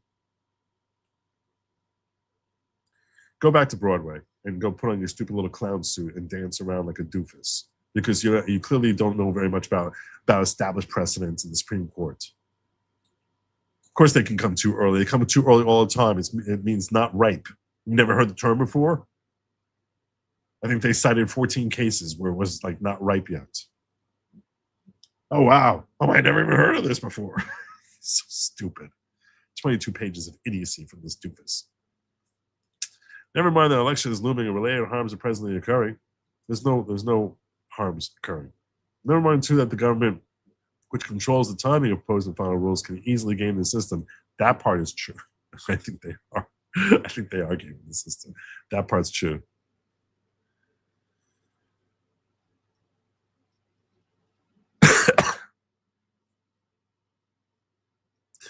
To be sure, the court has not foreclosed states from challenging this blatantly unconstitutional order, which is not at all. There's nothing unconstitutional about the order. That's what they're basically saying. The order itself is not unconstitutional. Idiot. God, this is your daily reminder as to what we get when through DEI. When they're going to cram through here that I'm going to put a black woman on the bench, no matter how stupid and retarded she is. It's nothing about this order is unconstitutional. That's exactly the point, moron. The ramifications of this order could be unconstitutional, but you don't understand the difference here. And you're sitting here on the Supreme Court. It's just astonishing to me. It's astonishing to me. This woman writes for the Supreme Court. You're so stupid. You are so stupid. It's like you have an IQ of a goldfish. You can't remember what happened 20 minutes ago.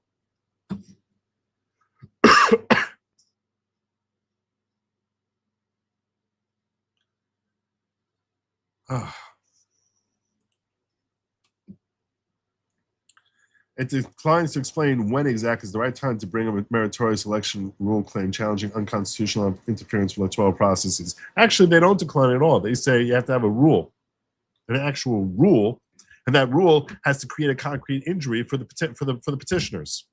So they do explain it. It just went whoop, right over your head. Right over your head.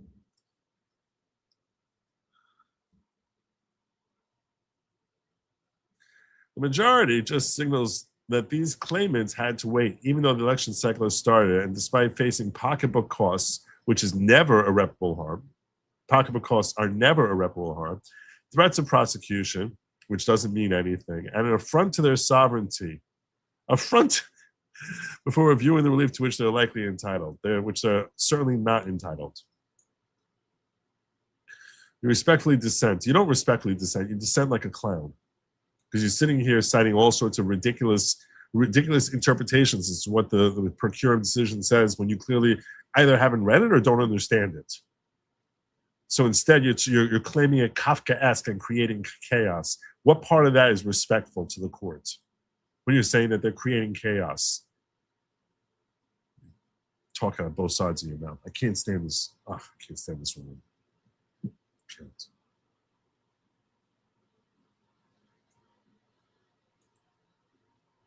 States administering elections and the voting public that relies on them do so.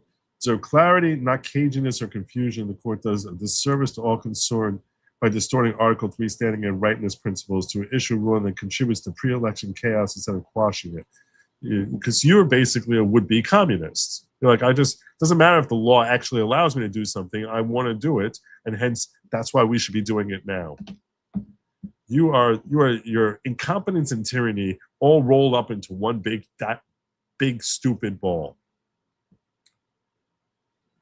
All right. I can't. 22 pages of that gibbering nonsense. I can't.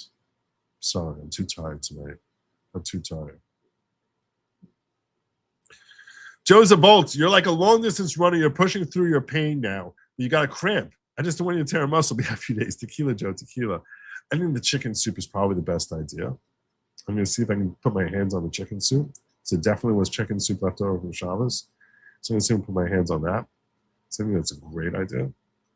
The tequila is almost certainly not going to happen. Twice in 1 week, an established respectable lawyer told me a good question. The other was Andrew Brankin. I'm so full of myself right now. Well, there you go.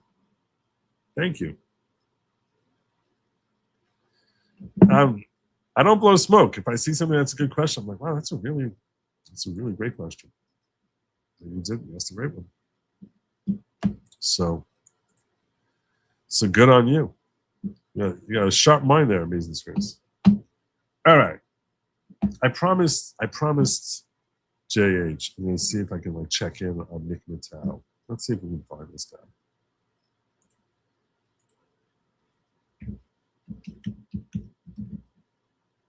Let's see if we can find it. Before I get to my last story, which is the visa revocations. I don't know how to get out of here.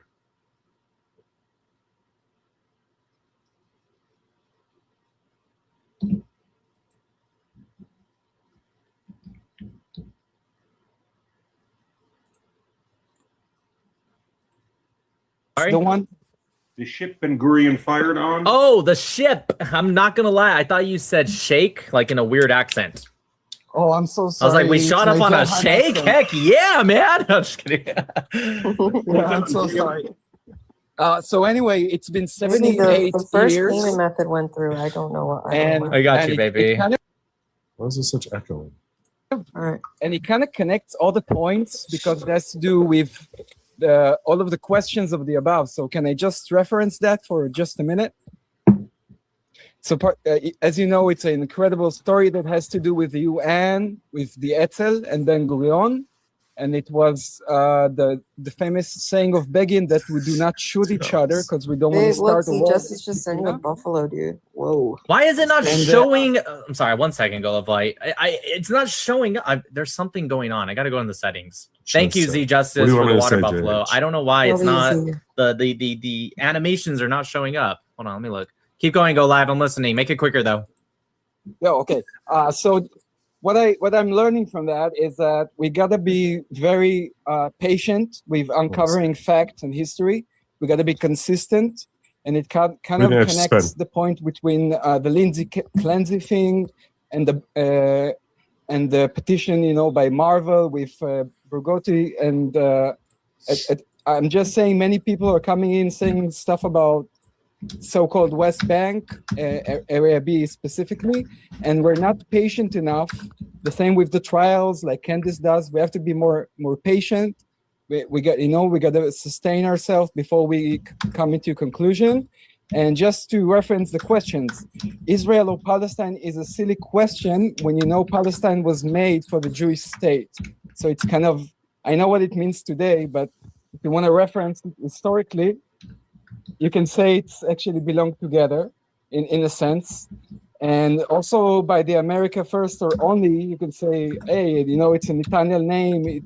It's a rhetorical question for me. And I just wanted to say, the Thank you so much for your work. And guys, be patient with the facts and make sure you know it's very much being blown up to make Israel look bad. It is PR, but it's the same system. I don't know what to say. It's being used the same way the Lindsay Clancy is used. I'm trying to decide what to write here. This is all because of you, JH, and I'm stuck doing this. It's because of you. All right.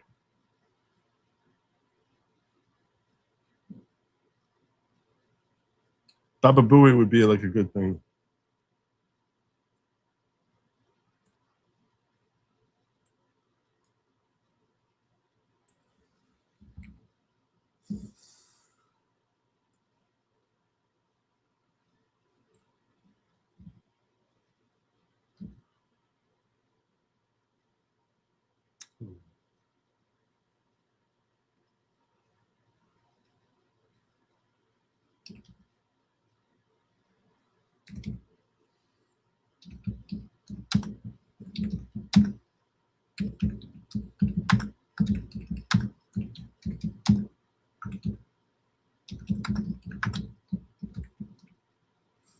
It's so stupid.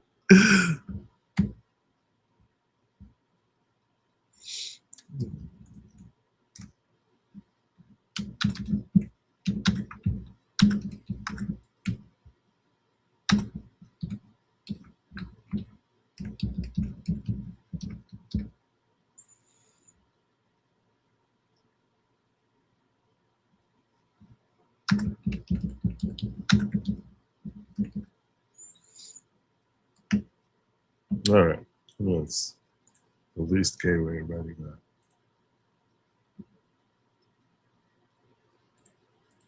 Why is message not sent?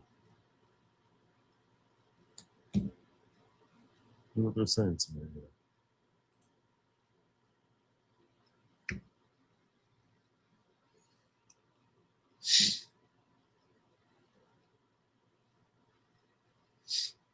What is happening here? Why is this not happening?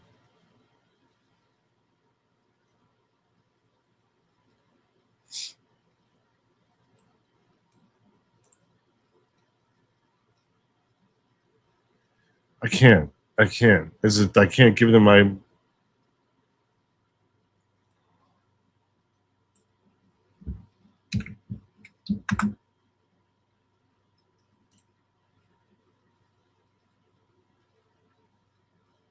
Why? Why?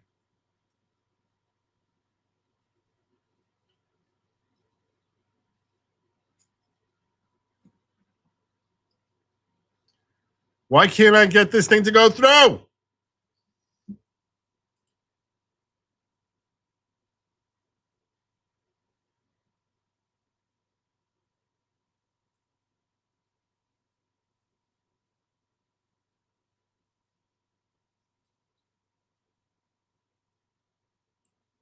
Oh, he gets the 50 from JH.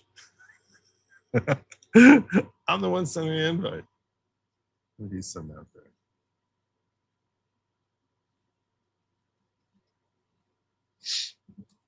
All right.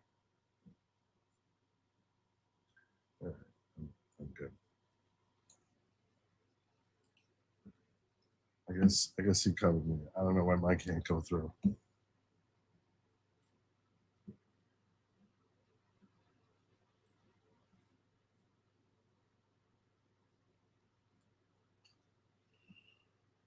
All right. Finally tonight, I have two stories that are related to each other. Yeah, I saw. I saw. Did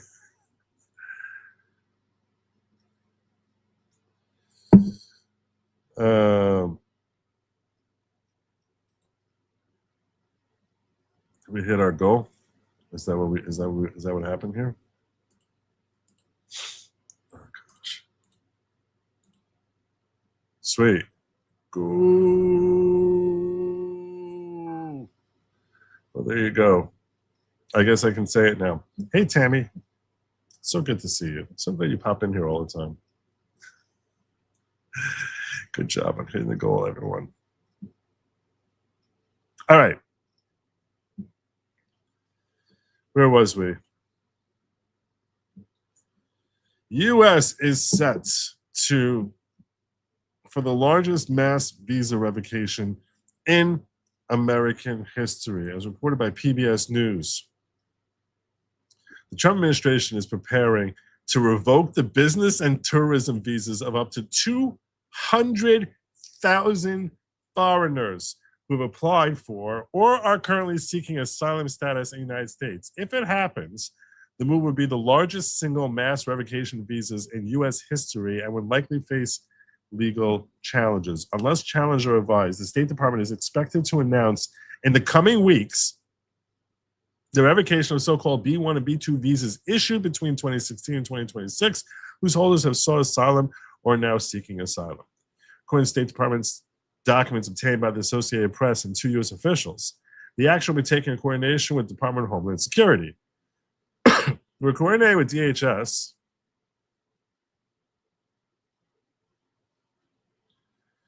to identify and revoke the non-immigrant visas of foreigners who have come to the United States claiming to be short-term visitors, but then file for asylum and stay here permanently, said State Department spokesman Tommy Pigott. He declined to comment on the number of visas that might be revoked, saying, as the process will be ongoing, the number of revocations remains dynamic and will be done on a rolling basis. The revocations would not necessarily result in their immediate deportation. Most of those with asylum cases currently pending would be recategorized, but they would lose their status as business or tourism travelers, according to the officials who spoke on condition of anonymity, because the revocations are not final yet. Since Trump took office for his second term last year, his administration has steadily ramped up restrictions on visa applicants, demanding more information about their social media histories, requiring the posting of expensive bonds for the processing of visas, and outright banning the issuance of visas of citizens from certain countries. In a social media post on Monday, Deputy Secretary of State Christopher Landau called out people who he said try to use tourist and business visas to get into the United States and then apply for asylum. This is his post. What he wrote was, people in the U.S. and all over the world are fed up with bogus asylum claims. Asylum isn't supposed to be a loophole to circumvent immigration laws. Rather, it's supposed to provide a narrow, safe harbor for persons persecuted because of their race, religion, nationality, membership in a particular social group, or political opinion. But the system has long been swamped by frivolous asylum claims, meaning that it takes years to adjudicate whether applicants are actually entitled to asylum, during which time they can typically work, have children, otherwise put down roots in our country. A recent case highlights such abuse. Humberto Beto Corral, at Beto Corral G, came to the U.S. from Colombia on a tourist visa in December 2015. A few months later, shortly before his lawful stay was set to expire, he applied for asylum. Corral himself has publicly claimed that he applied for asylum as a victim of war and impunity in Colombia, although one may wonder what that has to do with his official persecution on account of his race, religion, nationality, membership in a particular group or political opinion. Be that as it may, in the waning days of the Obama administration, he received a work permit, which he continued to renew for a decade. During that time, he championed Colombia's far-left then-president, Petro Gustavo, ran unsuccessfully for a seat in Colombia's Congress on a pro-government platform, made defamatory comments about former Colombian president that was forced to retract, and tried to wage lawfare in our system against then-candidate for president, now President Abdullah Espriello. Meanwhile, he denounced the alleged persecution of Hispanics in the U.S., whether U.S. citizens, lawful residents, asylum seekers, or illegal aliens, he claimed are all being hunted and enclosed in concentration camps and tortured and assassinated by the government of the United States. Talking about an Alice in Wonderland scenario. So while seeking asylum in our country from Colombia, he's accusing our government of putting people in concentration camps and shilling for Colombia's far-left government. Not surprisingly, Secretary Rubio determined that he should be deported back to Colombia. We'd be much happier. He'd be given a hero's greeting on tarmac by then Foreign Minister and met with then President. True to form, he now alleges that he was tortured while detained as a political prisoner in the U.S. And for good measure, challenges the legitimacy of the recent Colombian election where pro-government party lost, calling failed candidate Ivan Cepeda Cast my legitimate president.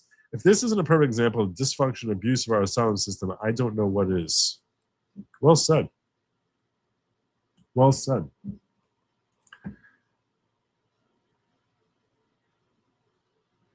In the past 18 months, State Farm has revoked about 175,000 visas for people who have been convicted or accused of crimes ranging from drunk driving to rape and robbery, as well as people who have spoken out publicly against U.S. policies, particularly in the Middle East. They also have moved to crack down on so-called birth tourism, a practice the administration claims is used by foreign pregnant women to come to the United States to give birth, so that their kids become citizens. And State Department documents obtained by the AP suggest screening of current B1 and B2 visa holders began after the State Department received information about asylum requests from Citizen and Immigration Service. So, the largest, we don't know that it's going to end up being the largest, but we're set to have that. And that sets the stage for not a visa cancellation, but potentially a denaturalization that you, me, and everyone on our side of the aisle would actually be thrilled to see. Of course, they don't abide by asylum laws. It's all about gaming the system. It's 100% about gaming the system. There's all this talk about Ilhan Omar potentially being denaturalized. So I just want to examine that together with you.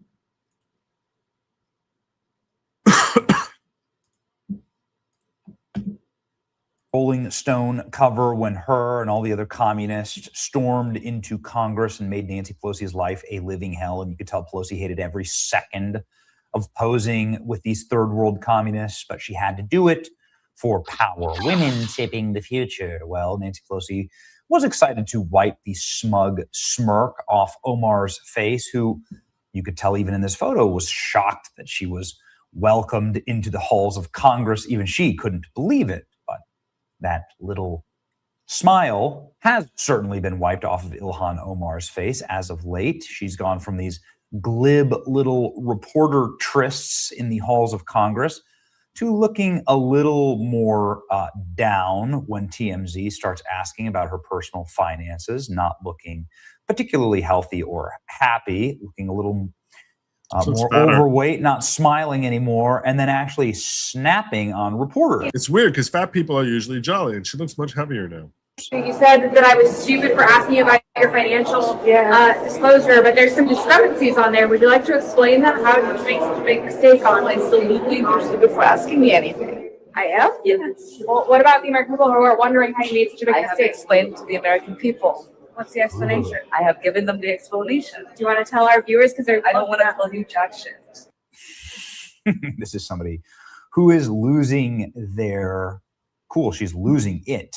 Now, there have been exclusive reports that Ilhan Omar did marry her brother and did what she had to do to get him papers, to keep him in the U.S. Yeah. And the entire Somali way of life is obviously fraudulent, but also, well, incest is a way of life in Somalia. That's a matter of fact. It actually, Somalia as a nation has the highest coefficient for cousin marriages, first cousin marriages, and incestuous marriages. Also child brides, a big thing in Somalia.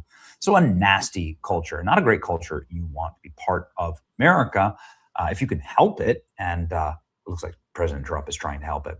President Trump confirms that ICE enforcement proceedings are taking place against Ilhan Omar, who allegedly participated in immigration fraud by marrying her brother, and much more.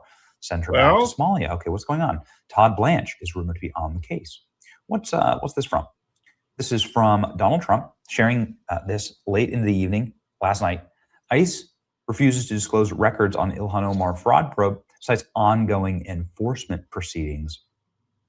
President Trump sharing this article. ICE is enforcing proceedings against the Omar family. The agency claims that releasing the documents related to an investigation, lawmakers' alleged immigration fraud under the law would interfere with an enforcement proceeding. Federal government is refusing to turn over records related to an investigation because of allegations of immigration fraud by Ilhan Omar, citing legal exemption. So, you see this in a lot of trials. This is a good example, like Carmelo Anthony trial. The prosecution and the defense make deals. Nobody wants to show their cards. Nobody wants to show their hand. Sometimes stuff is kept entirely from the jury or from the court, and the public doesn't learn about it ever. Like, if it wasn't for Carmelo Anthony asking for a retrial, we wouldn't have learned that he planned on shooting up the school and stabbing people and all these horrible things about his life, that he was a little degenerate gangbanger since he was 6 years old. Yep. All sorts of terrible texts came out from him from earlier that day, the day that he killed his first victim. Where he's basically talking about how he licks the blood off the knife after he stabs his victims. To be institutionalized, we wouldn't learn any of that. They kept it all off the table. Well, the same thing's happening here. There's no reason to keep documents, especially documents that are FOIA-able, where you have access to them because they're federal government documents and you can demand them. Well, you could say that they're classified, or you could say that they're part of a criminal ongoing proceeding, and that's exactly the tact that they're taking right now. Just the News filed a Freedom of Information Act for the records in January, seeking the records pertaining to any investigation Ilhan Omar. Omar had denied any allegations that she married a relative to help him remain in the country, even though DNA evidence and documentary proof has been substantial that her brother did, in fact, get married to his sister in order to commit immigration fraud. And also, it's illegal to marry your brother. I mean, there's the immigration fraud, but then also there are laws against this. There's all of this is illegal, right? ICE has determined that information you required is being withheld pursuant to Title 5 U.S. Code 552, disclosure of any responsive records in time. Now, I'll tell you right now, I think the chances of Ilhan Omar being denaturalized and deported are about as likely as me becoming vice president of the United States sometime in the next 10 years. Which means could happen. But I would be shocked if there was even proceedings commenced, much less concluded, that resulted in her being removed. And this is a good time for me to address this. I'm glad you say this. And there's nothing wrong with wishing for God to strike people down. I got some criticism for my John Thune song that I was encouraging people to harm him. And I was like, the name of the song literally was Nobody Harm John Thune. And I don't think there's anything wrong with asking God to strike people down. I even had to walk Lady Lawgic through this because she was a little bothered by the notion. But the result is that I don't think there's anything wrong with that at all. But I did. Allegan News gave me a good suggestion the other day, which is to check up on good comments from recent videos. Because I want to encourage you all to make sure you don't just like and subscribe, but that you actually drop a comment in the algorithm. So I'm going to try doing this more often, where I actually go through my last video and I see what comments were left behind and try and find the best ones. And if there's questions in there, I'll certainly try to answer it. If there's something that's funny, I'll definitely pull that up. So if you want to see me checking out comments, you can drop a comment on this video, especially if it's funny. I'll probably be reading it tomorrow, like on the air, which I think is a good thing. It's a nice little way of saying, hey, I read your comments. I appreciate your comments. And yeah, so we have from the last show. I'm going to check on the comments there. Let me take a quick look over there. We'll start wrapping up here.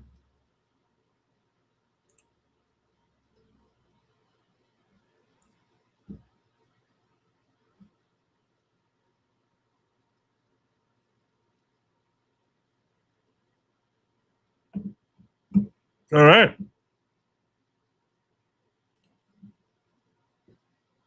I'm going to give this a hard here. This video is incredible. The video is incredible for the song. The song itself is just genius. A+ Joe. See? I like that. This reminded me of the humanities discussion you used to do on Locals. You should have another soon.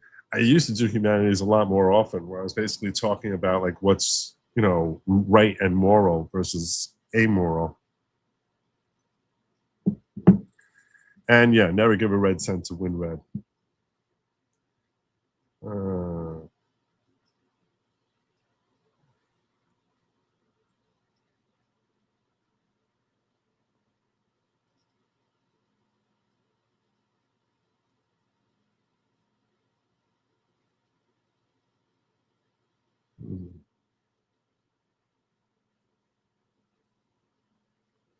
I will say this. A lot of people said there's tears and sung as tears, weeping.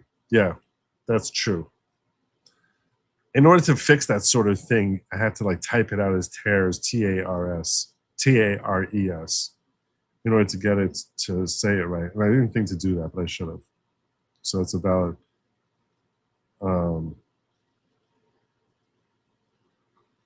so yeah. All right. That's my show for tonight. Hopefully tomorrow I'm feeling a little stronger, a little better.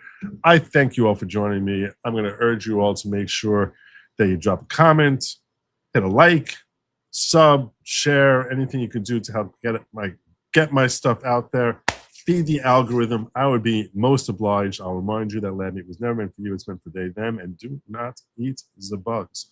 Don't do it. Have a good night, everyone. As always, Godspeed.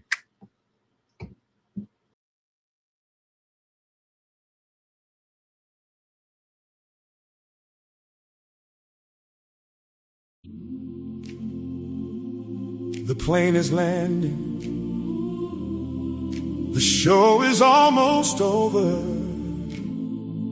All that's left for you is this song. Joe left the studio. He's probably drinking Diet Mountain Dew. Maybe he's watching funny videos on YouTube, or playing chess, or doing Jewy things Jews do. We hope you had fun, and maybe you learned something. You hit like and you subscribe.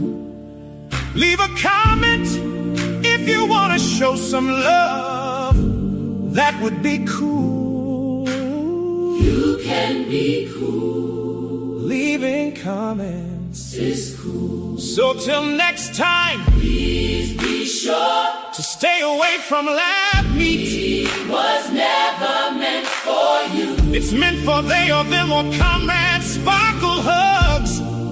And most importantly, do not eat Z-bugs. Good night and Godspeed.